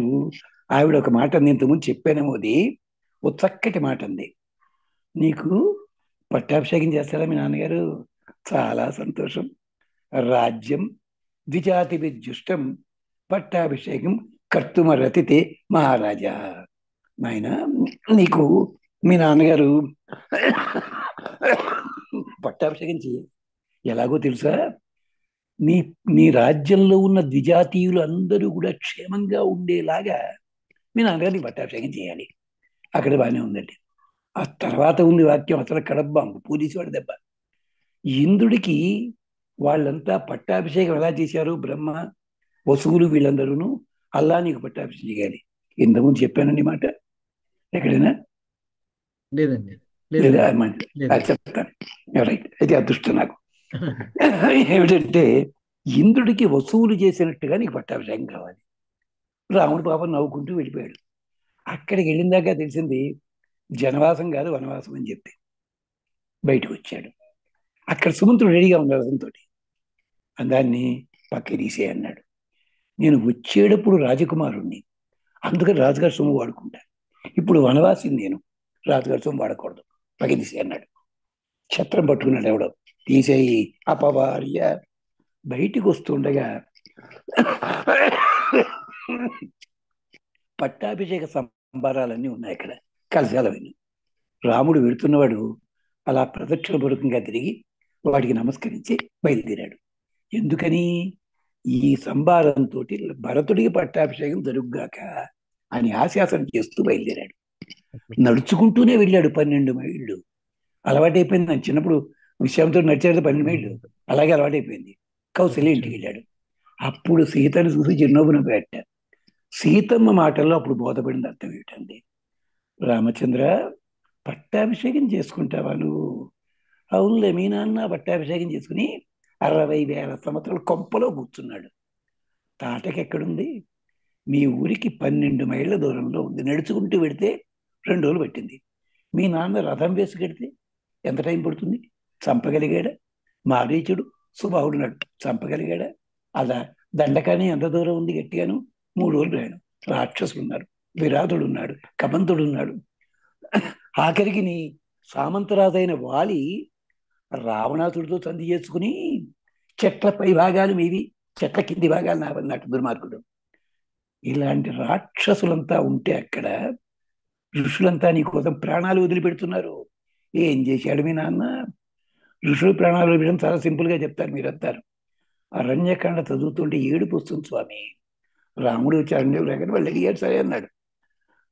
ఆ కొండలన్నీ బాగున్నాయా, తెల్లగా ఉన్నాయి, ఏటి కొండలు అన్నట్టమా? అయ్యా, అవి కొండలు కాదయ్యా. ఏ హి పశ్య శరీరాన్ని ఋషీణాం భావితాత్మనాం. ఆ ఎముకల గుట్టలన్నీ కూడా ఋషుల శరీరాలయ్యా. కొండల్లా మారిపోయింది. కొండల్లా మారిపోయి అంతే. ఏమైంది? వాళ్ళు తపస్సు చేస్తూ రాక్షసులు వచ్చినా కళ్ళు తెరవలేదుట. తపస్సు మానలేట. దేనికంటే వాళ్ళు కళ్ళు తెరిస్తే శాపం పెట్టచ్చు. మేము తపస్సు ఆపేస్తే ఇన్కమ్ ట్యాక్స్ పోతుంది ప్రభుత్వానికి. తపశ్శక్తి లోపల 5వ వంతు రాజుకు వెడుతుంది. అది పోకూడదని చెప్పి ప్రాణాలు పోతున్నా తపస్సులోనే ఉన్నట్ట, ప్రాణాలు పోగొట్టుకున్నట్ట. బలవన్మరణం చెందిన వాడికి ఉత్తర క్రియలు చేయకూడదని చెప్పి శాస్త్రాలున్నాయి. అతను అతను కూడా చెప్పింది. దివ్యమైన మహర్షుల వాళ్ళంతా వందలాది మంది మేము చెయ్యడానికి ఉండి కూడా చెయ్యలేకపోయావయ్యా. ఎంచేత? బలవన్మరణం వాళ్ళందరికీ. మరణం. ఇప్పుడు చెప్పండి, ఇప్పుడు నువ్వు పట్టాభిషేకం చేసుకుంటావా? కొంపలో కూతుని సంతోషం చేసుకుని ఆయన అప్పుడు అర్థమైంది. అంతేకాదు, కృష్ణాజనం కట్టుకుని, జింక చర్మం కట్టుకుని, లేడి కొమ్ముని చేతిలో పెట్టుకుని ఉండగా నేను చూడాలంది ఆవిడ. అంటే ఏమిటి?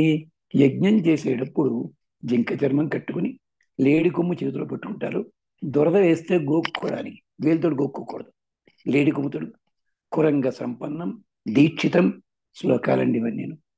అప్పుడు రాముడికి అర్థమైంది. వాళ్ళంతా చస్తుంటే నువ్వు పట్టాభిషేకమా? బయలుదేరు అంది ఆవిడ. అందుకని ఇప్పుడు అసలు కథ ఉంది. ఇంద్రుడికి బ్రహ్మగారు చేసినట్టుగా అంది. అందరి దేవతల్ని సృష్టించినప్పుడు ఇంద్రుడిని సృష్టించాడు బ్రహ్మదేవుడు. వెంటనే అన్నాడు, ఎమ్మెల్యే కాగానే ఏం చేస్తారు? నాకు పోస్టింగ్ ఏమిటి అడుగుతారు వాళ్ళు. అదే పత్రంలో నా పోస్టింగ్ ఏమిటన్నాడు ఇంద్రుడు. అనేసరికి ఇంద్రుడు అన్నాడు, ఈయన పెద్ద మనిషి, వాళ్ళందరికీ రాజు పో అన్నట్టు బాబు. ఆ జీవ పట్టు బయటకు వచ్చాడు ఈయన.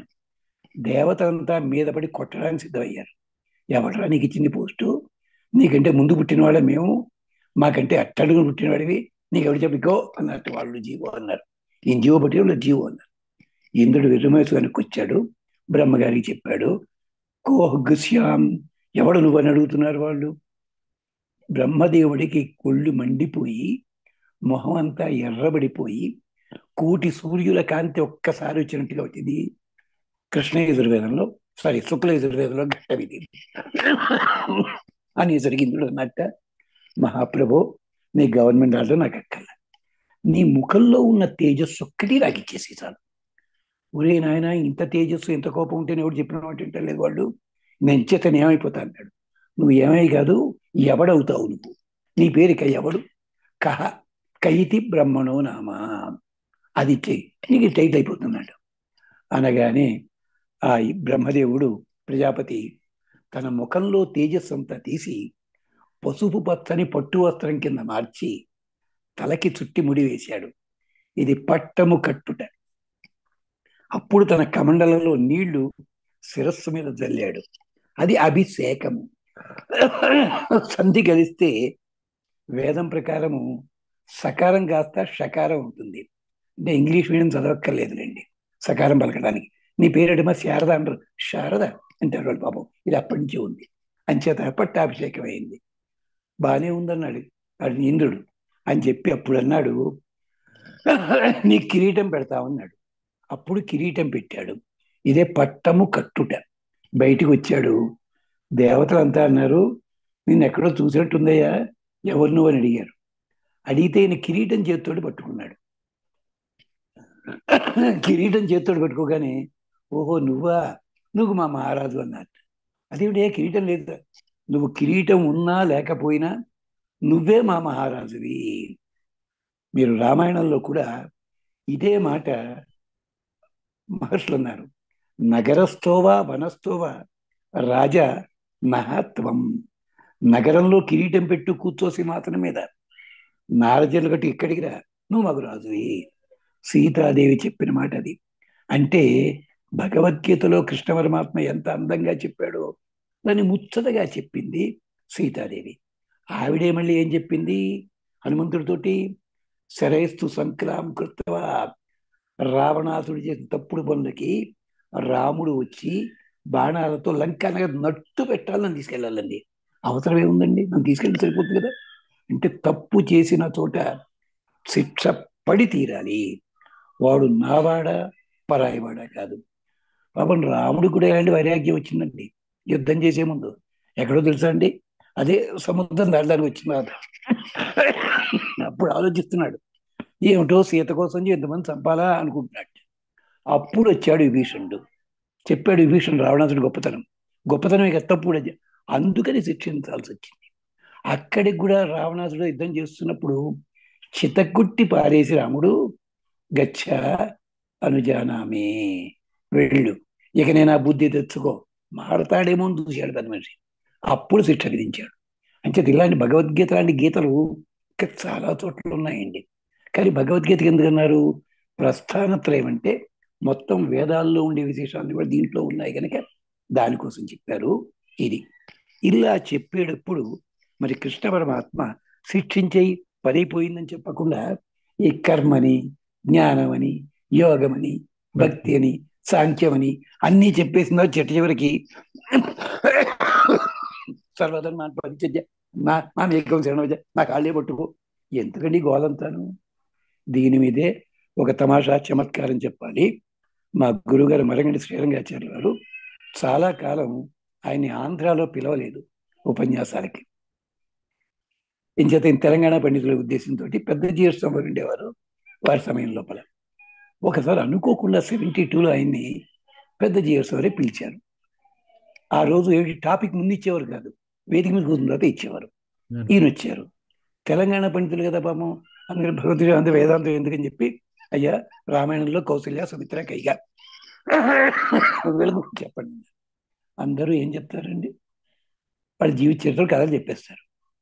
ఈయన వేదాంతం నుంచి తమిళ గ్రంథం నుంచి ఓ పదం మొదలుపెట్టి భగవద్భక్తి చెందడం కాదు, మోక్షానికి 3 మార్గాలు ఉన్నాయి, 3 మంత్రాలు ఉన్నాయన్నారు. ఏమిటా మంత్రము? ఓం నమో నారాయణాయ. అది అష్టాక్షరి మంత్రము. అష్టాక్షరం. శ్రీమతే నారాయణాయ నమః, శ్రీమన్నారాయణ చరణం శరణం ప్రపంచే. ఇది ద్వయ మంత్రము. మూడోది సర్వధర్మాన్ని పరిత్యజ్య మామేకం శరణం. ఈ శ్లోకం వింటున్న వాళ్ళు స్టన్ అయిపోయారు. ఈయనకి ఇచ్చిన టాపిక్ ఏమిటి, ఈయనేం మాట, బహుశా ఆయన ప్రిపేర్ అయి ఉంటారు అనుకున్నారు వాళ్ళు. అమాయకులు మొదలు పెట్టారండి. కౌసల్యాదేవి ఓం నమో నారాయణ మంత్రం, సుమిత్రాదేవి ద్వయమంత్రము, శ్రీమన్నారాయణ చరణము శరణం ప్రపంచే శ్రీమతే నారాయణాయ నమః. కైకమ్మ సరసరం పరిచర్య. గుండె ఆగిపోయించిన వాళ్ళకి. ఎలాగా? ఓం నమో నారాయణాయ గనకనే కౌసల్యకి రాముడిగా పుట్టాడు. నమో నారాయణాయ, నారాయణుడు వచ్చాడు. నారాయణ. మరి రెండో దాంట్లో ఏమిటి? శ్రీమతే నారాయణాయ నమః, శ్రీమన్నారాయణ చరణం శరణం ప్రపంచే. ఇప్పుడు ఆయన్నే శరణ పెడతాను, ఆయన వెనకాల తిరుగుతాను. దాంట్లో ఎన్ని పదాలు ఉన్నాయి? 2 భాగాలు ఉన్నాయి. 2 భాగాలు. అందుకని సుమిత్రకి 2 వచ్చారు పిల్లలు. శంకరాచార్యుల వారు కూడా దాన్ని షట్పది అన్నారు. నారాయణ కరుణామయ శరణం కరవాణి తావకౌ చరణం, ఇది షట్పది మది ఏ వదన సరోజే సదా వసతం. ఇది శంకరాచార్యుల వారు అన్నారు. అందుకని సుమిత్రకి 2 పిల్లలు.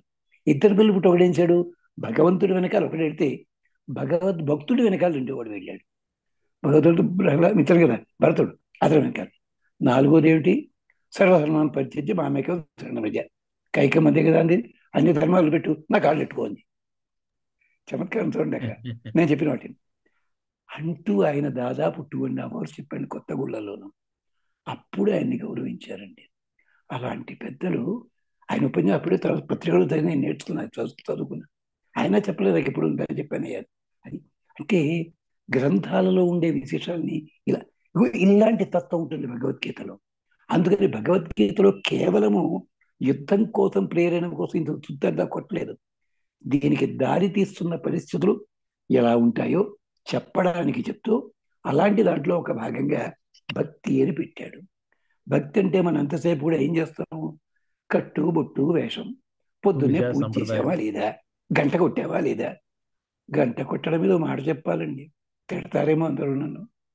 ఇంటి లోపల పూజ చేసేటప్పుడు గంట కొట్టకూడదు, దేవాలయాల్లో కొట్టాలి. ఇంటిలో కూడా ప్రత్యేక కలశ స్థాపనాదులు చేసినప్పుడు మాత్రమే గంట కొట్టాలి. నిత్య పూజ లోపల గంట నితాదం లేదు. ఇది సాక్షాత్తు బ్రహ్మదేవుడు ఆర్డర్ వేశాడు. ఏమిటది? ఘంటానాదం న కుర్యాత్ సాక్షాత్ పితామహి స్వగృహే. ఇంటి లోపల ఘంటానాదం పనికిరాదు. ఇప్పటి నాకు తెలుసున్న చిన్నతనాల్లో పెద్ద పెద్దలంతా మా పక్కిళ్లలో ఉండేవారు. వాళ్ళు పూజ అయిపోతే గుమ్మంలో హ్యాపీగా పూజ అయిపోయింది కానీ కేకెట్టేవారు. అప్పుడు తెలిసేది. ఘంటానాదం నాకు తెలుసుండి 70 నుంచి మొదలైంది. అంటే ఏమిటి? పూజ చేస్తున్నారు, 10 మంది పబ్లిసిటీ తెలియాలి. చేసేదానికన్నా ముందుగా మనం చేస్తున్నాం అనేది తెలియదు. అక్కడ ఘంటానాలు ఉపయోగించారు, ఆ గిన్నెబోలు ఎటగడగడ కొట్టడం. ఒక్కసారి మీరు తిరుపతి వెళ్ళి ఓపిక ఉంటే, తిరుపతి అదే క్షేత్రంలో ఘంటానాదం 24 రకాలుగా ఉంటుందండి. ఓ గంట గాల్లో ఉన్న టింగ్ టింగ్ కొడతాడు, ఇంకో గంట చేత్తోడు పోటీ చేత్తోడు కొడతాడు, ఇంకో గంట ఇలా ఇలా మోగిస్తారు. ఎందుకు తేడా ఉంది? ఆగమ శాస్త్రంలో ఉంది. ఘంటానాదం ఊరేగింపు జరుగుతుంది, గంట కొట్టే విధానం వేరు. బాలభోగం అయింది, గంట కొట్టే విధానం వేరు. మహానివేదన గంట విధానాలని గంట లోపల రాక్షసులు కూడా. అంటే భక్తి అనేసరికి ఇంత గొడవ అవుతుంది మనకి.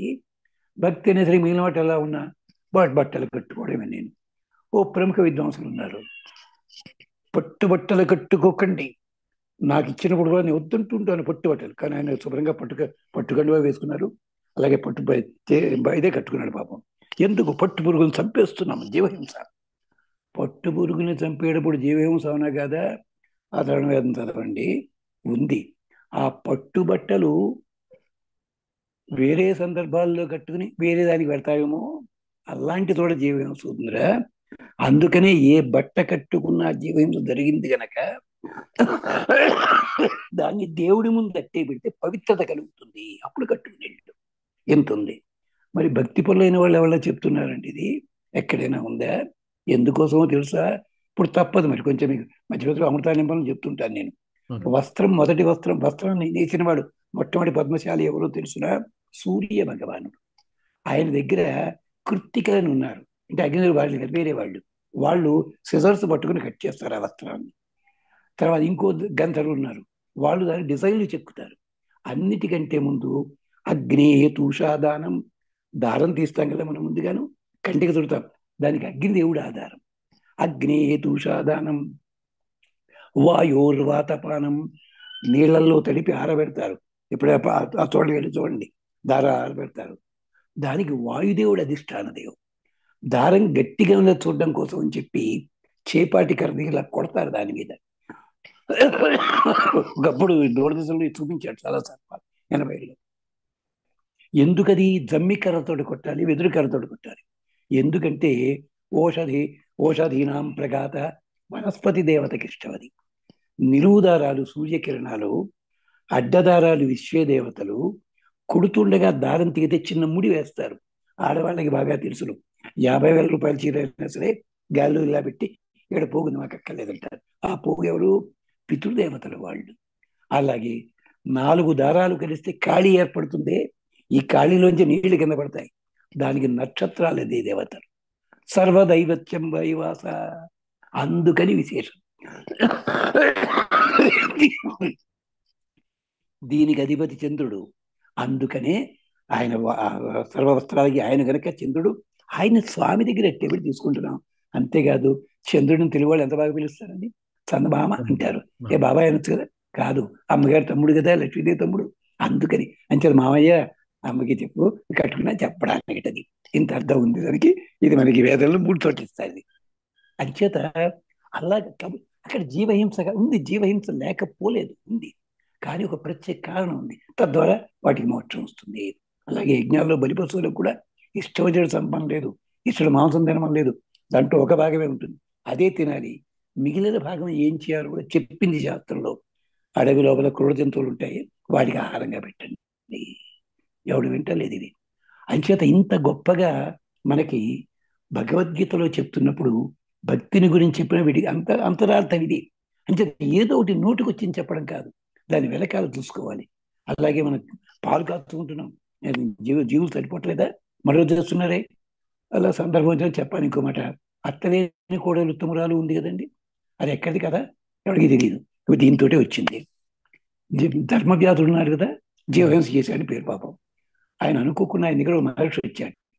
వచ్చి మీ అమ్మాయిని మా అబ్బాయి చేసుకుంటావయ్యా అన్నట్టు. అయ్యయ్యో స్వామి, నేను ఏం పర్వాలేదు చేసుకో అన్నాడు. పెళ్లి చేస్తే పంపించింది.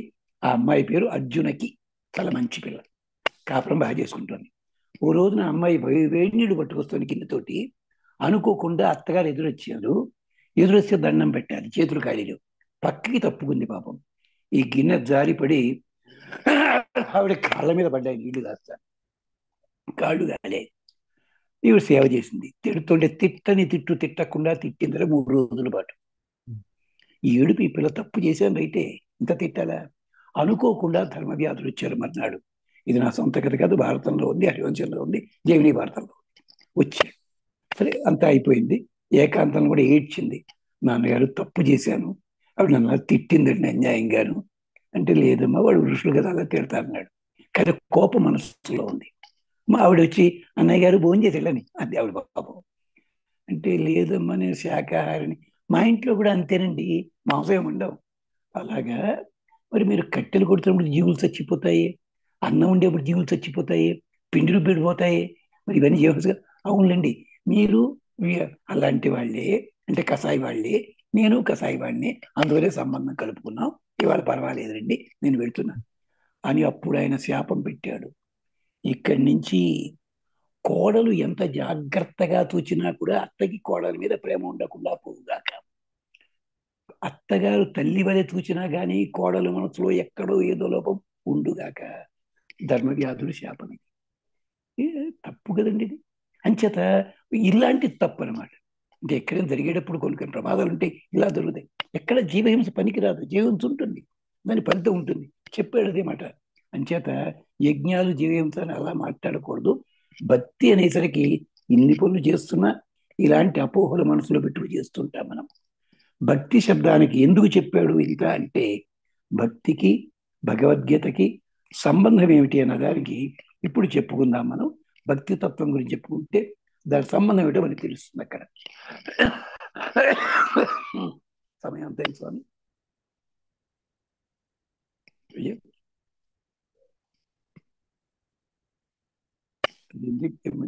అదే ఆరంభం అయింది. ఇంకెంత ఎప్పుడు ఒక 10 నిమిషాలు 6 గంట మీరు చెప్పండి.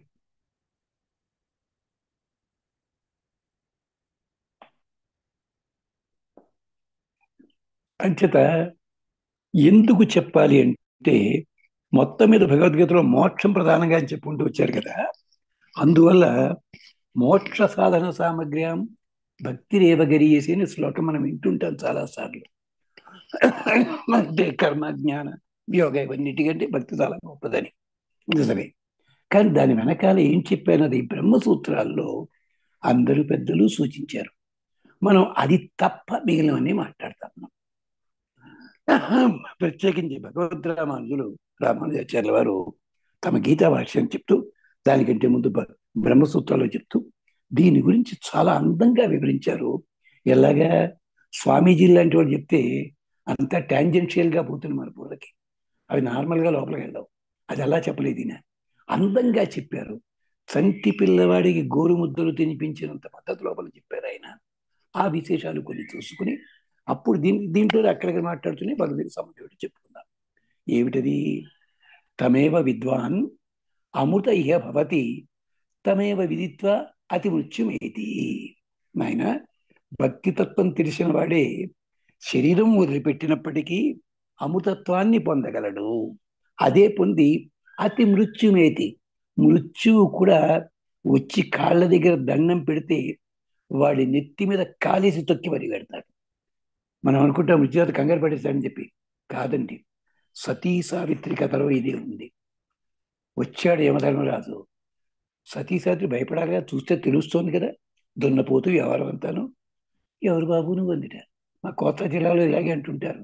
అబ్బు నువ్వు ఎవరు నువ్వు అంటాడు. 45 ఏళ్ళు ఉంటాయి అవతల వాడికి. అనేసరికి యమధర్మరాజు, నన్ను యమధర్మరాజు అంటారమ్మా, వచ్చానన్నాడు. సావిత్రి భయపడాలా?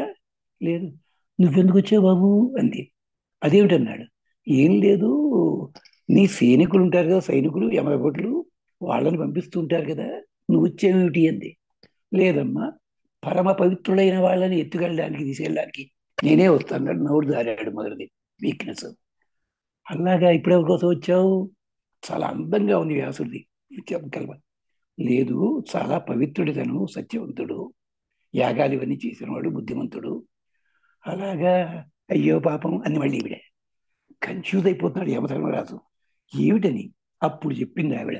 ఏం లేదయ్యా, మా పెద్దాడు చెప్పాడు, పరమ పవిత్రుడైన వాడికి తీసుకెళ్ళడానికి వచ్చినప్పుడు యముడు ఆయుధాలన్నీ వదిలిపెట్టి వాహనం దిగి కింద కూర్చుని నమస్కారం పెట్టి, అయ్యా నేను వచ్చాను తీసుకెళ్ళడానికి అంటే, ఈ జీవుడు అతని భుజం మీద ఎక్కి తొక్కి ఊర్ధలోకానికి వెళ్తాడండి. మా ఆయన ఇంకా లేవలేదు, ఇది ఎక్కడ దొరుకుతుందండి అంటే, అప్పుడు చెప్పాడు, లేదమ్మా మీ ప్రాణం తీసుకున్న చేతిలో ఉంది, ఆ చేతిలో బొటన వేలతో సైజులో ఉన్నాడు. అయితే చేతిలో పెట్టుకున్నామే, దాని మీద అయితే తీసుకెళ్తున్నాను బయలుదేరాడు. ప్రాణం తీసేది అయిపోయింది. సావిత్రి వెనకాల పడిందండి. యముడు కంగారు పడితే ఇదెక్కడి చేయాలి, ఎలా పూడు నాతో రాలేదు. మొదటి వరం ఇచ్చాడు, ఎందుకని వెనక్కి పంపిద్దాం. రెండో వరం ఇచ్చాడు, అది అయ్యింది. మూడో వరం ఎందుకు ఇచ్చాడు? ఇది ఎవరు చెప్పరు, వచ్చిన క్షమించాలి, బాధ అనిపిస్తుంది నాకు. అప్పుడు ఏం జరిగిందంటే, ఈవిడ లోకాలన్నీ గడిచిపోయి ఇంకా ఒక్క సెకను ఉంటే నరకంలో అడుగు పెడుతుంది ఆవిడ. ఎడంకారు నరకంలోకి పుణ్యాత్ముడు అడుగు పెట్టినట్టయితే యమధర్మరాజు పోస్టింగ్ ఊస్టింగ్ అయిపోతుంది. ఆ టెన్షన్లో ఉన్నాడు ఆయన యమధర్మరాజు. ఎలాగో అలాగే వీడిని వెనక్కి పంపించాలి, నీకు మూడో కోరిక కూడా ఇస్తాను వరం అన్నాడు. అడగకూడదు కదా అంది ఈవిడ పాపం. అనేసరికి ఆయన అన్నాడు, ఇస్తానన్నాడు. ఏం లేదు, భర్త లేకపోయాడు, సంతానం మీద ఆనందపడతాను నేను, తదాస్తు అన్నాడు. అనేసరికి ఉమ్మడి కుటుంబంలో పద్యం మీకు ఎంతమంది గుర్తుపెట్టుకున్నారో చదివారో తెలియదు కానీ, దాంట్లో భాగంలో ఇదే ఇదే కదా. దాంట్లో అర్థాన్ని మా తెలుగు మాస్టర్ చెప్పారు మా 9వ క్లాసులో, అమరులు ఎటులైన సంతానం అందవచ్చు, అవును. మనుజలోకాన మగడు లేక సంతానం ఈ రీతి సంతానం. పొందనేర్తు. నీకు తెలియని ధర్మమే ధర్మరాజా. ఏమంది?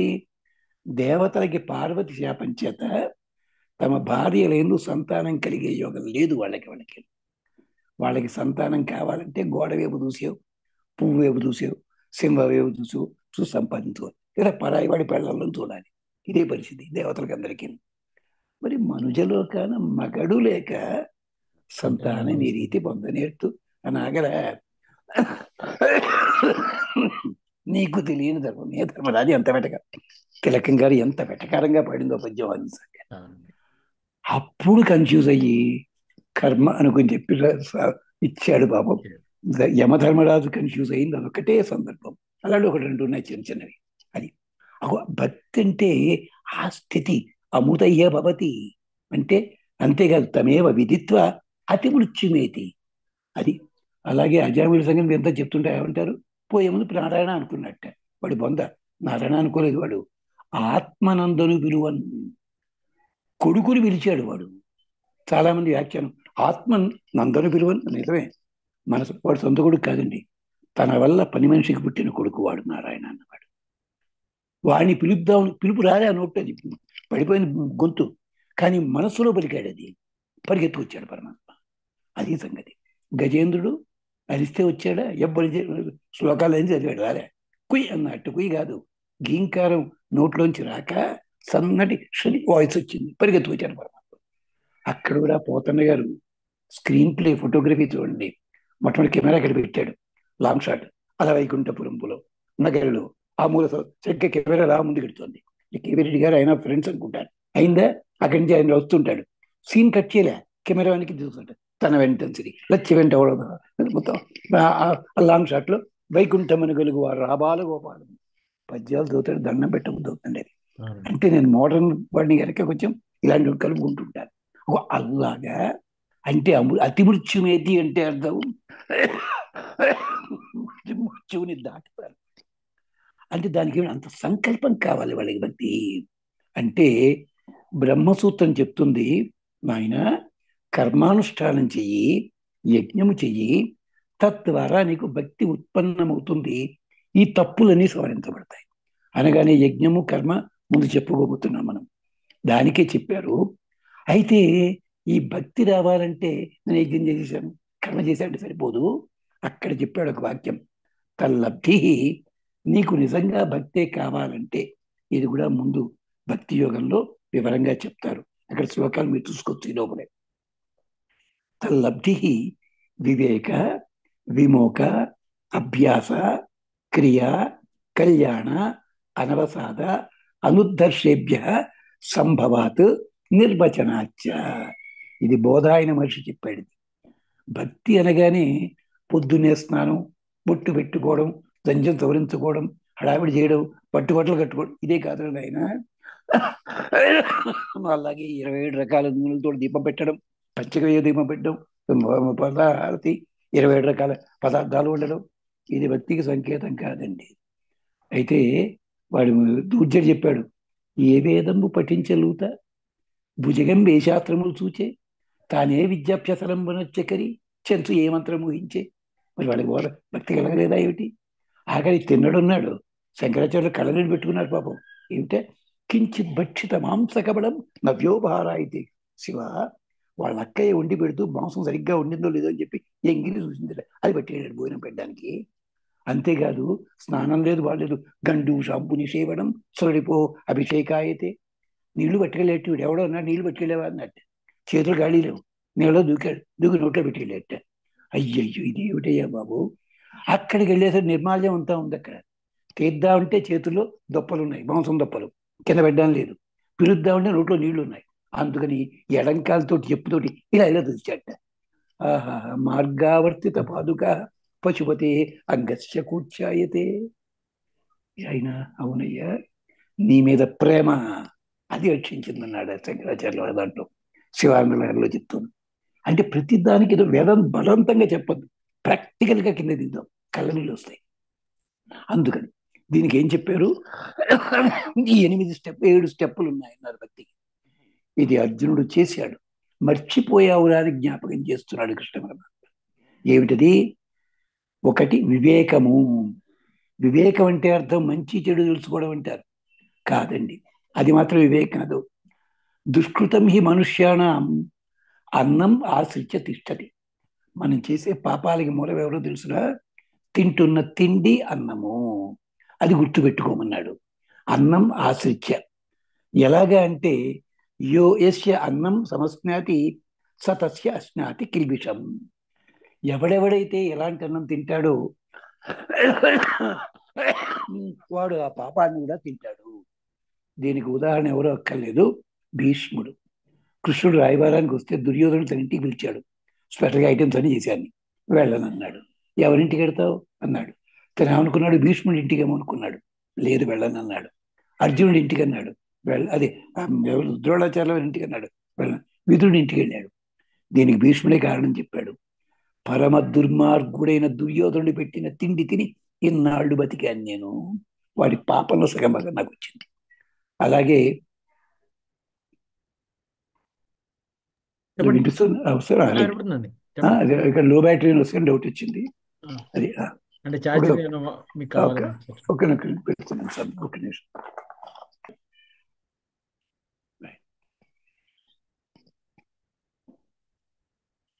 అలాంటి దుర్యోధనుడి తిండి తిని పెంచిన శరీరం నాది. అందుకని పాపాత్ముల ఇళ్ళకు వచ్చి తిండి తినడు కృష్ణ పరమాత్మ. ఇదొక కారణం. రెండోది, ద్రోణాచార్యుల వారు దేనికి? రాజస గుణంతో కూడినది. తన చదువుని నమ్ముకున్నవాడు చదువుని అమ్ముకోవడానికి వచ్చాడు. అందుకని ద్రోణాచార్యుల వాడు తిండి తినలేదు. మరి ఇతని గొప్పతనం ఏమిటి? శుచిని గుణవంతిచ.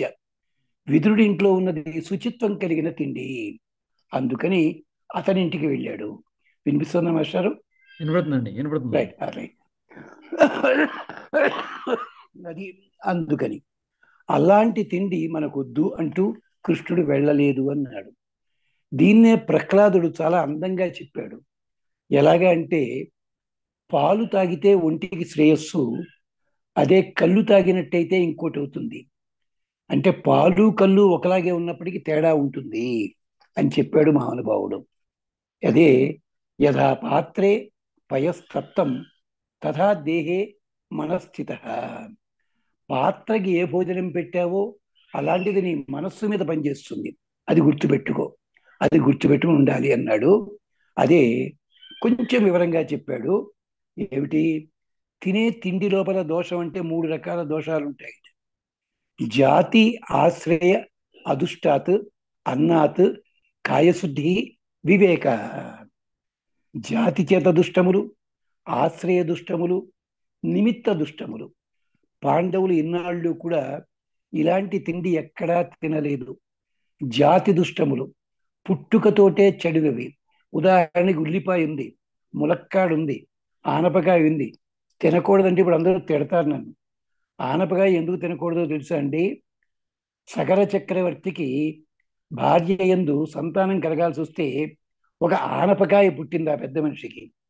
ఆనపకాయలోంచే గింజలు సగర పుత్రులయ్యారు. వాళ్ళు లోకకంటకులయ్యారు. అప్పటి నుంచి శుక్రాచార్యుల వారు శపించాడు, ఇది తినడానికి వీల్లేదు. కలంజం అంటే అర్థం విషదిగ్ధమైన బాణమని, ఉల్లిపాయని 2 అర్థాలున్నాయి. అయితే ఉల్లి చేసే మేలు తల్లి కూడా చేయదు కదండి అంటారు.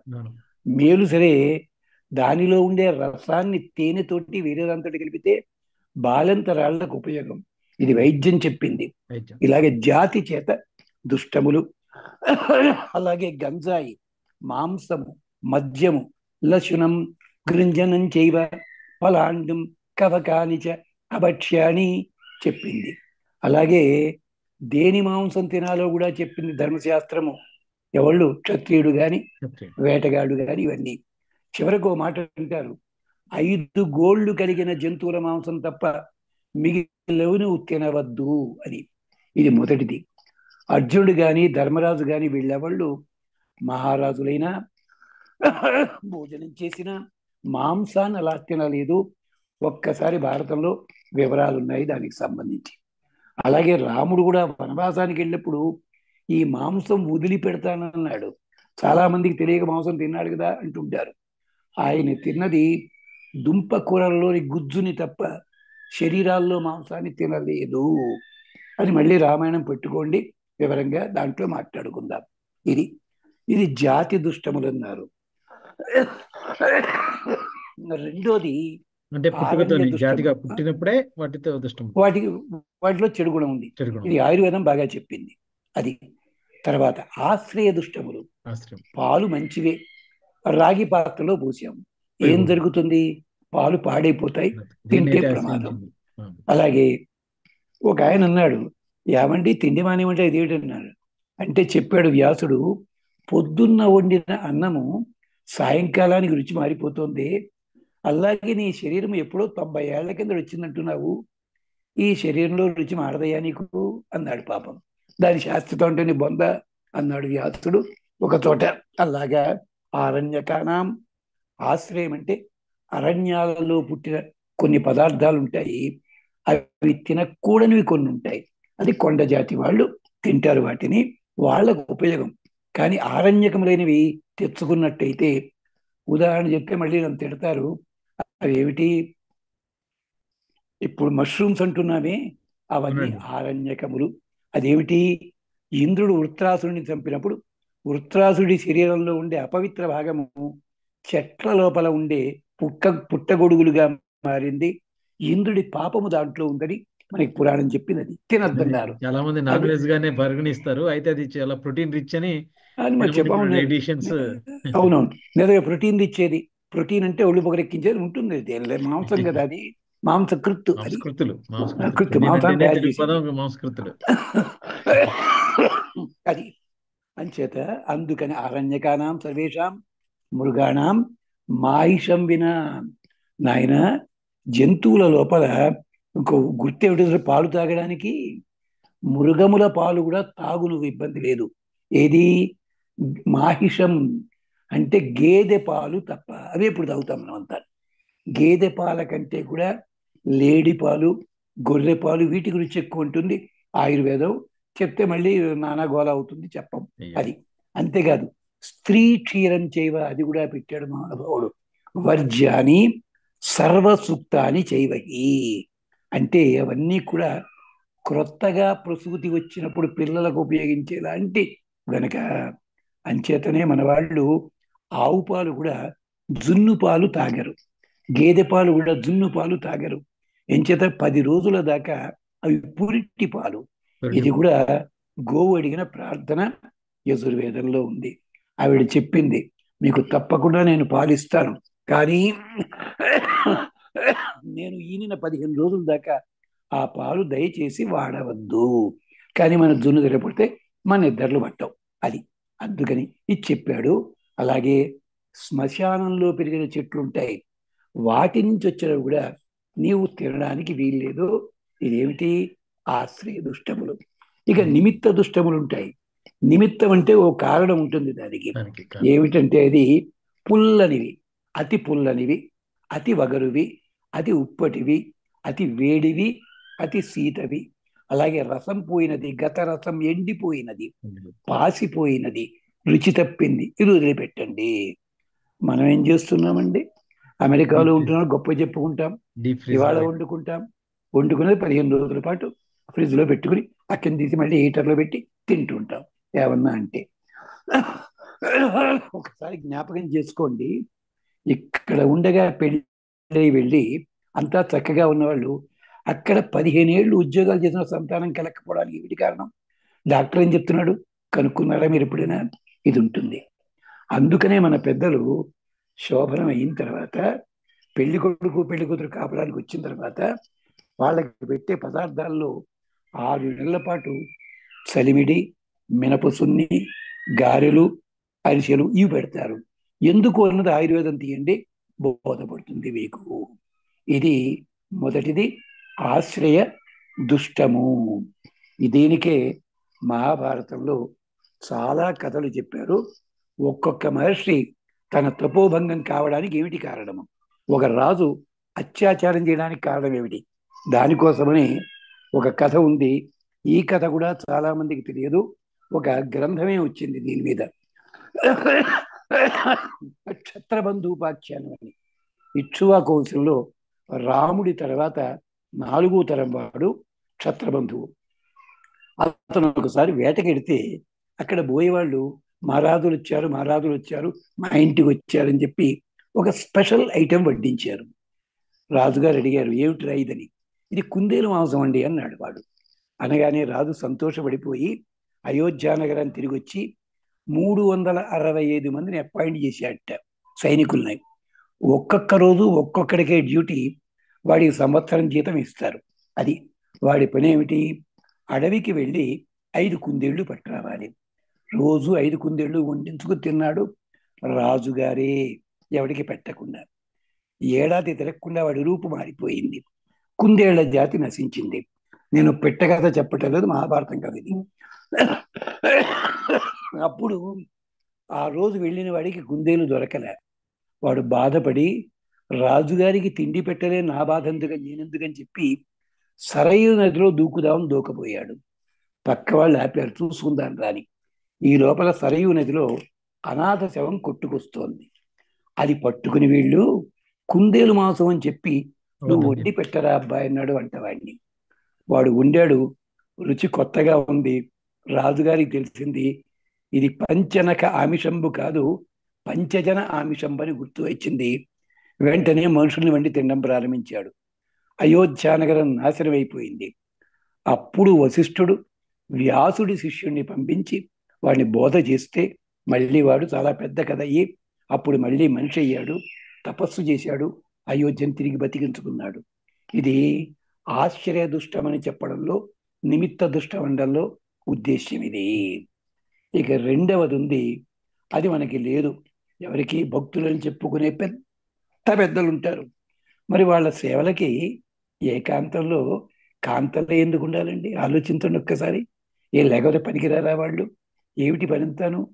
విమోకము అంటే కామాన్ అనభిష్వంగ విమోక. అభిష్వంగము కోరికలేందు విపరీతమైన ఆసక్తి పనికిరాదు. కోరికలేందు ఆసక్తి పనికిరాదు అన్నప్పుడు దాంట్లో అంతరార్థం ఏమిటో తెలుసా అండి? అంటే అతి వ్యసనం పనికిరాదు. దీనికే ఇద్దరిని ప్రధానంగా చెప్తారు. అగ్నివర్ణుడని ఇక్ష్వాకు వంశం వాడే, ఎందరో భార్యల్ని చేసుకున్నాడు. ఇది మనకి రఘువంశంలో చెప్తాడు. కళ్ళనీళ్లు పెట్టాడు కాళిదాసు. ప్రజలు వచ్చారు ఆయన దర్శనం కోసమని. ఆయన ఆడవాళ్ళని వదిలిపెట్టి రాలేడు. అందుకని 7 అంతస్తుల మేడ మీదే కూర్చుని ఆడవాళ్ళ మధ్యని ఎడమకాలు కిటికీలో పెట్టి రాజును చూసామనుకుని పండురా అన్నాడు.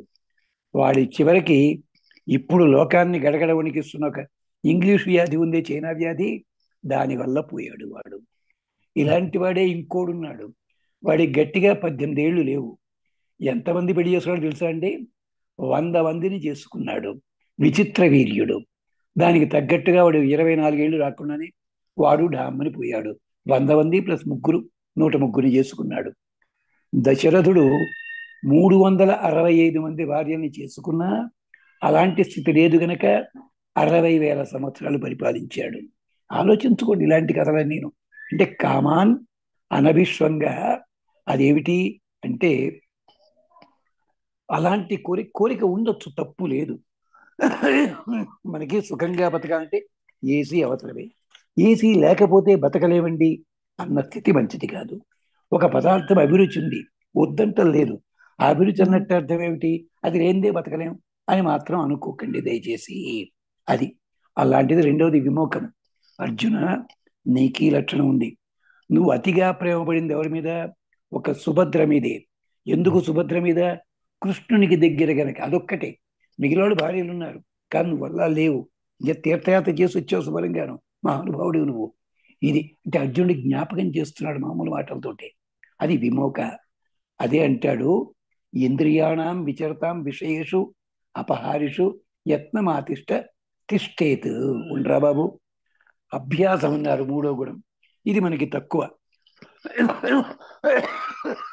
చాలా మంది సందేహాలు అడిగిన వాళ్ళు అంటుంటారు, రోజు చేస్తుంటామండి స్తోత్రాలు నేను. కానీ ఒక్కోసారి ఏమిటో డిమ్గా అనిపించి మానేస్తుంటామండి. అవును మరి, నువ్వు 3 గంటలు టైం పెట్టుకుని రోజు 3 గంటలు ఎక్కడ దొరుకుతాయి నీకు? పైగా మేము ఇంత సాఫ్ట్వేర్ వాళ్ళం కానీ టైం ఉండదండి అన్నప్పుడు దాన్ని తగ్గట్టుగా చేసుకో. అభ్యాసం అంటే ఆరంభణ సంశీలనం పునఃపునః అభ్యాస. ఇది గుర్తు పెట్టుకో. ప్రారంభించు, దాన్ని కొనసాగిస్తూ ఉండు. కన్సిస్టెంట్. దానికే పెద్దలు 2 స్తోత్రాలు చెప్తే దాని ప్లేస్లో కొత్త వచ్చాయి. ఇప్పుడుది 50లో విష్ణు సహస్రనామము, లక్ష్మీ అష్టోత్తరము రావడం ప్రాచుర్యకి అక్కడి నుంచి. అది తర్వాత వచ్చే నాటికి 74 నాటికి వేరే స్తోత్రాలు కూడా వచ్చాయి. జాగ్రత్తగాను తప్పేం లేదు, చెయ్యండి, కొనసాగించుకోండి. అక్కడ తప్పు చదవకండి శ్లోకాలు కానీ వాటి కానీ. ఇది ఆరంభణ సంశ్లేష అంటే శాంత ఉపాసీత. చాందోగ్యం చెప్పింది, అర్జున నువ్వు గొప్ప తపస్సు చేశావు, చేసిన అక్కడ అహంకారం ప్రదర్శించాల. అహంకారం ఎక్కడ ప్రదర్శించావు? సంజయుడి ముందు ప్రదర్శించావు. చెప్పాలి అక్కడ, తప్పదది. ఇంత అహంకారం చెప్పావు. అది శాంత ఉపాసీత అంటే ఎలాగా? వృత్తి మీద గౌరవం, ఆదరం, ప్రేమతో నువ్వు నిరంతరం చెయ్యి. చేత తర్వాత క్రియ. క్రియ అంటే దీనికి సంబంధించి ఉంటాయి కొన్ని పనులు. పంచమహాయజ్ఞాలు అంటే జపం చెయ్యి, లేదా భూతబలి ఇయ్యి, 10 మందికి క్షేమం కలిగించు, దీన్ని గురించి ఆలోచించు. కళ్యాణం అని తర్వాతది. ఇది కూడా చెప్పడానికి యుద్ధం చేసి తీరాలి నువ్వు. ఏమిటది? సర్వభూత హితత్వం ఉంటుంది, అందుకోసం యుద్ధం చేయాలి. సత్యం. రెండవది ఆర్జవం. నువ్వు రుజుత్వంతో చేస్తున్నావు, లోపల మాట పైన మాట ఎక్కడా లేదు. ఆర్జవ గుణం. ఆర్జవ గుణానికి ఉదాహరణ, మొట్టమొదటి ఉదాహరణ రాముడండి. శూర్పణఖ కనిపిస్తే ఏమన్నాడో తెలుసునా? నువ్వు ఇంత అందంగా ఉన్నావు గాని రాక్షసి ప్రతిభాతిమే అన్నాడు. మొహమాటం లేదు ఆయనకి. అంటే ఆవిడ సంతోషపడిపోయి, అవును నేను రాక్షసినే అంటే బయట చెప్పింది ఆవిడ. ఇంతకంటే డేంజర్ ఎక్కడో తెలుసా అండి? విభీషణుడు వస్తే సుగ్రీవుడు వద్దన్నాడు. అక్కడ ఓ మాట అన్నాడండి పెద్ద మనిషి రాముడు. విభీషణుడు చూసి, నమే సర్వత్ర భ్రాతర భవంతి భరతోపమా అన్నాడు. భరతుడు లాంటి తమ్ముడు ఎక్కడ ఉండయ్యా? అదే ఈ రోజుల్లో అయితే ఏమిటి, నువ్వు నేను చచ్చి వెనకాల వస్తే కాదంటావా? పార్టీ ఫిరాయింగ్ చేస్తున్నాను, పోతున్నాను అవతలకి అండేవాడు లక్ష్మణ స్వామి. గతి లేదని ప్రమాదం జరుగుతుంది కదా. కానీ రాముడికి మా మాట లేదు. ఎందుకని? వద్దు వద్దంటే వెనకాల పడి కొంప తప్పినవాడు లక్ష్మణ స్వామి. సీతను కాపాడలేక వద్దంటే కన్నీ వదిలిపెట్టేవాడు ఆయన. కట్టుకున్న భార్య నిద్రపోతుంటే వదిలిపెట్టేవాడు ఈయన. కట్టుకున్న భార్య ఎదుర్కొన్న బ్రహ్మచర్య అందుకనే గుదిమెళ్ళ రామంజాచార్య గారిని ఓ పెద్దలు మాండవి అని ఒక ఖండకావ్యం రాశారు ఆయన. ఎంచేతంటే శత్రుఘ్నుడి భార్య శృతకీర్తి ఆయనతోటే ఉంది, సీతమ్మ రాముడితో ఉంది, లక్ష్మణ స్వామి గడిపాడు నిద్రపోతుంది ఆవిడ. మాండవి ఎదుర్కొన్న భర్త ఉన్న దిక్కు లేకుండా ఉందయ్యా అయ్యో అని చెప్పి ఆయన ఖండకావ్యం. ఆ రోజుల్లో 10th క్లాస్ వాళ్ళకు కూడా పద్యాలు వేసేవారు టెక్స్ట్లో. అది అంటే తర్వాతది కళ్యాణం అంటే ఎప్పుడూ బాగా ఉండు. అదే సత్యం, ఆర్జవం, పరదుఃఖ దుఃఖిత్వం, అహింస, దానం ఇలాంటిది. తరువాత ఇంకొకటి, ఇదే నీకు ప్రమాదం తెచ్చిపెడుతోంది, అనవసాదము. అనుకోకుండా కష్టం వచ్చినందుకు నువ్వు దేశకాల వైగుణ్యాత్ శోక వస్తు ఆది అనుస్మృతేచ్చ తజ్జనిత దైన్యం. ఏదో వస్తువు పోయిందని దుఃఖపడుతూ దేశము కాలం చూసుకో, పనిగట్టుకు ఏడుస్తూ కూర్చోకు. పోయింది ఎందుకు పోయింది, ఎలా రప్పించుకోవాలి, వచ్చింది ఏం చేయాల్సి ఉంటుంది, అందుకని అది ప్రయత్నించు. అదే ముండకోపనిషత్తు చెప్పింది, నాయమాత్మ ప్రవచనేన లభ్య. ఉపన్యాసాలు చెప్తే భగవంతుడు తెలియదయ్యా ఎక్కడాను. ఎంచేత బలహీనైన లభ్య. బలహీనుడైన వాడికి కూడా దొరకదు. బలహీనుడు అంటే అర్థం 2 అర్థాలున్నాయండి, మానసికంగా శారీరకంగా. ఆకలి చచ్చిపోతుంటే ఉపవాసం ఉంటాండి వాడు మధ్యలోను. ఇలా ఉపవాసం అంటే మళ్ళీ జ్ఞాపకం వచ్చింది.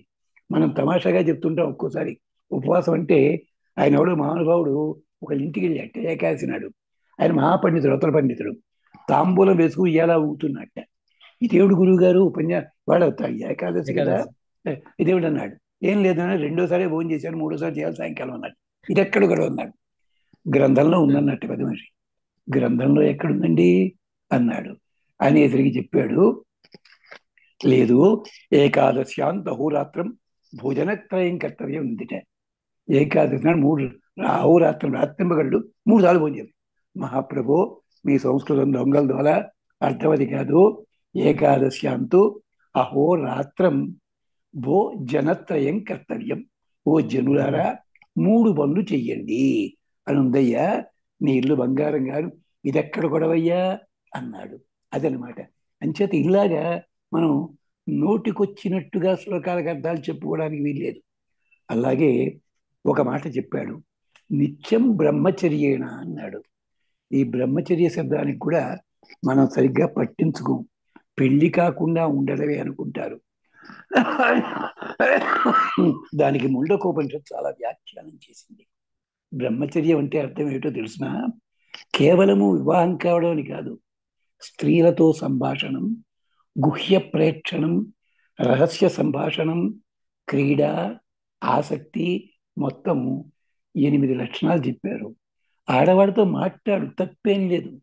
కానీ వాళ్ళతో మాట్లాడందే బతకలేని స్థితి ఉంది, పనిగట్టి వెళ్ళి అది తప్పు. తర్వాత రెండోది, వ్యాసుడు చెప్పాడు, పెళ్లి చూపురికి వెళ్ళినప్పుడు కూడా పెళ్లి కుమార్తె స్థాయిలో కూర్చున్న అమ్మాయి కూడా నీకు తల్లితోటే సమానం అన్నాడు ఆయన. అదేవిడు స్వామి అని అడిగాడు ఒక పాపం, నన్నే అడిగాడు, ఇది ఏం చేయాలని. అంటే all Indians my brothers and sisters అన్నావు కదా, దాని సంగతి ఏంటన్నాను నేను కాకినాడ సభలో, అదే జిఎస్ సభలో. అప్పుడు చెప్పాడు, పెళ్లికి వెళ్ళినప్పటికీ చూసుకోవడానికి వెళ్ళినా, సంబంధం కుదిరినా, ముహూర్తం పెట్టినా కూడా తెర పట్టిన తరువాత తెర తీస్తారు చూసావా, ఒకళ్ళ చూపులో ఒకళ్ళు పెడితే అప్పటి వరకు ఆమె తల్లితో సమానం. తొలి చూపు కలిసిన తరువాత పాణిగ్రహణం అయిన తర్వాత అప్పుడు ఆమె నీకు భార్య అవుతుంది. ఎంత అందంగా చెప్పాడు స్కాంద పురాణంలో. తల్లులు ఎవరని చెప్తూ ఇది చెప్తాడు అక్కడ. అలాంటి స్థితి ఉండాలి. ద్రౌపది అందరూ చూశారు, మోహితులయ్యారు. పాండవులు చూశారు, మోహం పొందలేదు వాళ్ళు ఎవరు. పెళ్ళైతే బాగుంది అనుకున్నా, వాళ్ళు అనుకోలే. ఇప్పుడు ఆ పరీక్ష ముగిసిన తర్వాత ద్రౌపది వచ్చి పూలమాల వేస్తానన్నా కూడా కుంతిని అడిగి చెప్తా ఉన్నాడు పెద్ద మనిషి. ఎంతకంటే బ్రహ్మచర్యం లాగండి. అది బ్రహ్మచర్యం అంటే 8 రకాలు. గుహ్య సంభాషణం. ఈ మధ్యన పాపం సింగిల్స్ డబుల్స్ అండి మేము అనుకునే వాళ్ళు ఒక్కళ్ళు ఆడతారు, డబుల్స్ అంటే ఆడ మగ్గ కలిపి ఆడతారట. అది కూడా తప్పన్నాడు పాపం ఉపనిషత్తులో. నిత్యం బ్రహ్మచర్య అంటే దానికి ఇంత ఉంటుంది. ఇప్పుడు చూడండి, ఈ చెప్పిన గుణాల్లో 99% అర్జునుడికి ఉన్నాయి శుభ్రంగా. అర్జునుడికి ఉన్నాయి ఇక్కడ. కానీ అవన్నీ నువ్వు మర్చిపోయావురా నాయన. నీకే కనుక అన్ని గుణాలు లేనట్టయితే అక్కడ ఇంద్రకీలాద్రిలో ఇంద్రుడి ఎందుకు ప్రత్యక్షం అవుతాడు? నీకే గుణాలు లేకపోతే ఆయన ఎందుకు వస్తాడు? పెద్ద మనిషి ఎవరు? పరమశివుల వారు ఎందుకు ఇస్తాడు నాయన? ఇంద్రుడు ఇంద్రలోకానికి ఎందుకు తీసుకెళ్తాడు నిన్ను? ఆలోచించి ఒక్కసారి. వెళ్ళావు, బలరాముడు లాంటి వాడు నువ్వు దొంగ వేషం వేసుకొచ్చావు అని తెలిసి క్షమించమని అడిగాడు. ఎందుకు అడుగుతారా ఇది? నా చేత జాగ్రత్తగా గుర్తుపెట్టుకో, నీకు లక్షణం. ఇప్పుడు నువ్వేం చేస్తున్నావు? నియమం తప్పుతున్నావు. ఈ నియమం తప్పడం అన్నిటికీ విరుద్ధము. ఇంత చెప్పడానికే భక్తి యోగం అని చూపించి, యోగ శబ్దానికి అర్థం కేవలం కళ్ళు మూసు కూర్చోవడం, పిరమిడ్ యోగా, రెక్టాంగిల్ యోగా ఇలా పేర్లు పెట్టి కూర్చోవడం కాదండి. చెప్తున్నాం కదా, మనకి యోగా పేరు చెప్తే చైనా, జపాన్ అక్కడి నుంచి పేర్లు పెట్టి కాసుకో దూసుకో పూసుకో అని పెట్టేవారు కూడా యోగా పేరు పరిగెత్తుకొచ్చేస్తారు జనాలు అంటారు. అది ఏమిటో తెలుగు పదాన్ని చెప్తే ఎవరు నమ్మడం. అతను ఎక్కడో రష్యా వీళ్ళు నేర్చుకున్నా అంటే వీడు బొంద. ఇది యోగా. యోగ శబ్దానికి అర్థం అది కాదు. యుజి సంయోజనే. యుజి అంటే కలుపుట. ఒక తత్వాన్ని ఇంకొక తత్వంతో జాగ్రత్తగా కలపడం అన్నది యోగ శబ్దం. అధర్వణ వేదం చెప్పింది. యోగ శబ్దానికి గుర్తు ఏమిట? పారాణి గుర్తు చెప్పింది, తాంబూలం గుర్తు చెప్పింది.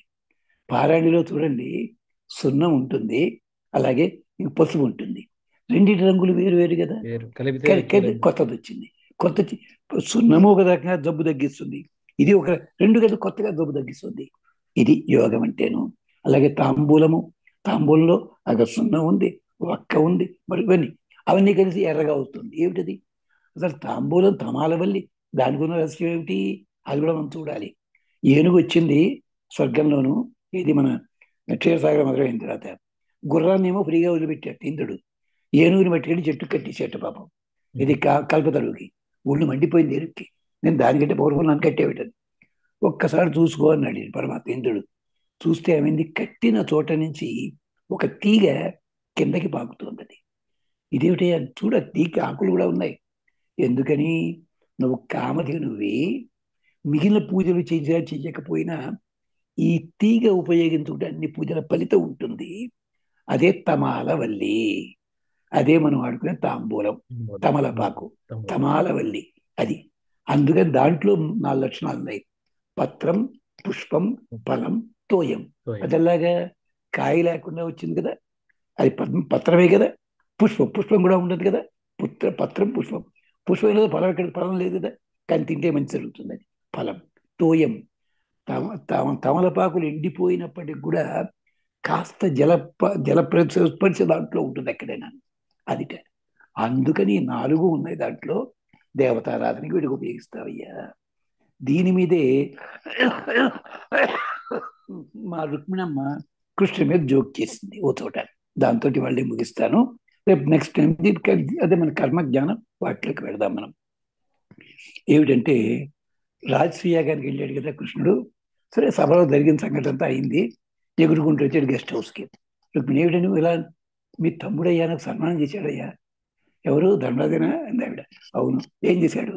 అందరూ మహానుభావులు అంతా ఉంటే నా చేతిలో తాంబూలం పెట్టాడు. అక్కడ తాంబూలం అనేసరికి రుక్మిణి నవ్వేసి, సర్లేండి కాస్త ఎవరు తిన్నాక ఒకటి వస్తుంది. అదేమిటి అసలు తేలిగ్గా తీసేవిటండి. ఎలాగైనా మా తమ్ముడు చాలా తెలివితేటలు కలిగిన వాళ్ళండి, అందుకని మీకు తాంబూలం ఇచ్చాడు అనేసరికి అప్పుడు కృష్ణుడికి వెలిగింది బల్బు. తాంబూలం ఎవడైతే తీసుకుంటాడో ఇచ్చిన వాడికి కట్టు బానిస అవుతాడు. ధర్మ, అర్థ, కామ, మోక్షములు ఉన్నాయి. పురోహితుడికి ఇచ్చాడు తాంబూలం అంటే రాజు ఎంత దుర్మార్గుడైనా యజ్ఞం సక్రమంగా చేస్తే ఇది ధర్మము. రెండోది, సైన్యాధ్యక్షుడు యుద్ధానికి వెళ్తుంటాడు, తాంబూలం స్వీకరించవయ్యా, ప్రాణం పోయినా వాడు వెనక్కి రావడానికి వీల్లేదు. కవి గారికి తాంబూలం ఇచ్చాడు, వాడు ఎంత విధమైన ఉత్తమ కవిత్వం చెప్పాలి. అంటే ఓ రాజుగారు బాబు యుద్ధానికి వెళ్తే కవి పోయింది, వెనక్కి వచ్చాడు వాడు, కవిత్వం చెప్పడం వచ్చే అందరు. ఒక ఆయన పిలిచి తాంబూలం ఇచ్చాట. కొంపలు అంటుకుని ఎలా వర్ణించాలి ఆయన్ని? ఉన్నది ఉన్నట్టు వర్ణిస్తే సరికైపోతుంది. అందుకని వర్ణించాడు చాలా అందంగా. మహారాజా, నీలాంటి వాళ్ళు ఒకరిని ఎక్కడున్నాడయ్యా? అన్నాతిని కూడా అరుడవు, అన్నాతిని గూడకున్న అసుర గురువు అన్నా, తిరుమల రాయుడు కన్నొక్కటి లేదు గాని కందర్పుడు గాడే అన్నట్టేవాడు. పాపం, నీ భార్య నీ పక్కనుంటే సాక్షాత్తు పరమశివుడివి, ఆవిడ 2 కళ్ళు నువ్వు కన్ను. అన్నాతిని గూడకున్న అసుర గురుండవు, పక్కలందరూ శుక్రాచార్యుడు. ఇదెందుకయ్యా అంటే, ఆ 2వ కన్ను కూడా అంటే మన్మధుడు ఎదుగుపోతాడని చెప్పి, అందుకని చెప్పి కన్నొక్కటి లేదు కానీ కన్నప్పుడు గాడే అన్నట్టు పెద్ద.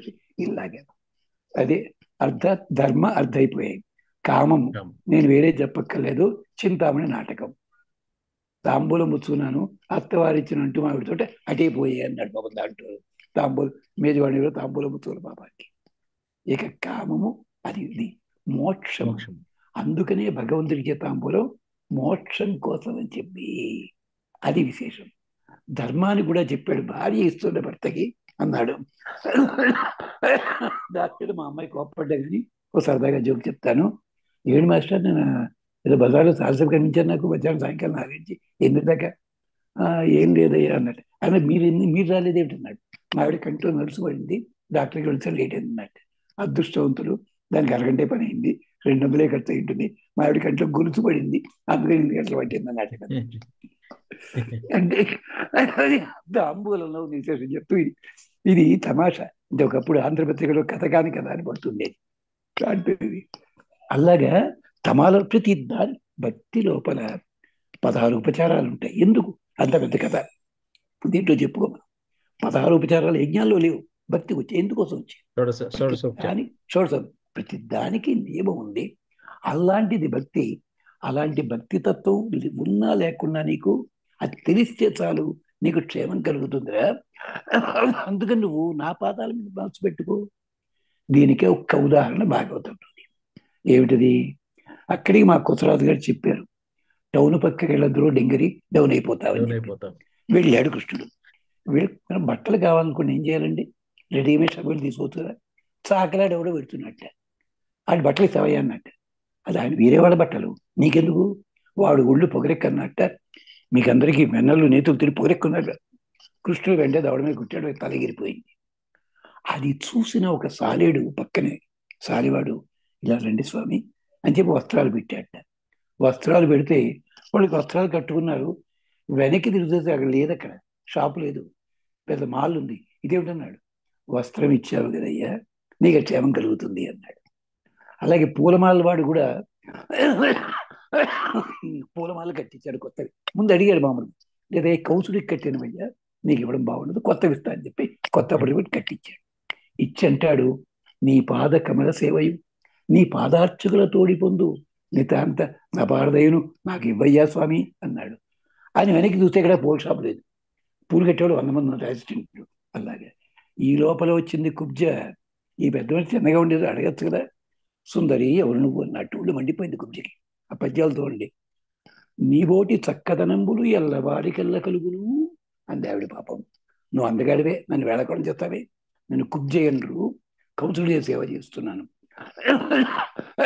అని చెప్పి అది కావాలన్నట్టు ఒంటిండా పూసింది. పూసింది, ఏది కౌన్సిల్ కోసం చేశానయ్యా, నీకు ఇచ్చాను, క్షమించు స్వామి అని చేత నువ్వు ఈ వీలు చూసుకుని మా ఇంటికి రా. ఎప్పుడున్నమాట, తన రూపం మారిన తర్వాత.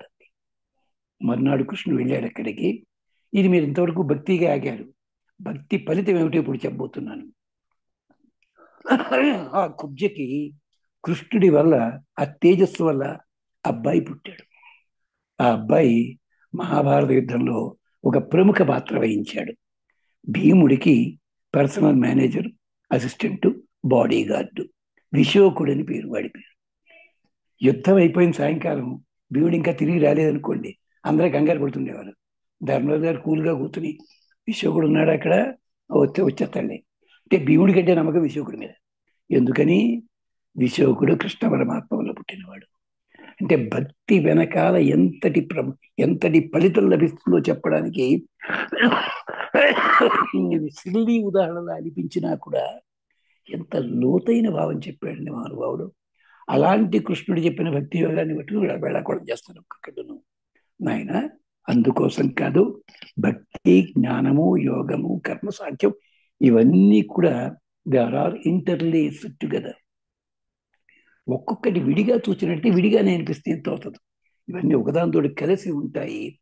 సాలెగూడులో ఉన్నటువంటి దారాలు ఎలాగైతే కలిసిపోయి ఉంటాయో, అవన్నీ సాలెపురికి ఎలా అయితే లోపలికి తీసుకుంటుందో, ఈ తత్వాలన్నీ కూడా భగవంతుడు ఉపదేశించాడు, తానే ఉపసంహరించుకుంటాడు కూడాను.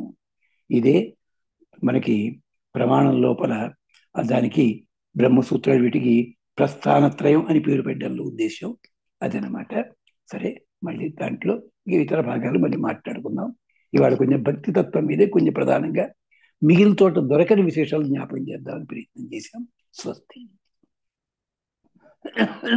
ధన్యవాదాలు గురుగారు. అయ్యా, ధన్యవాదాలు.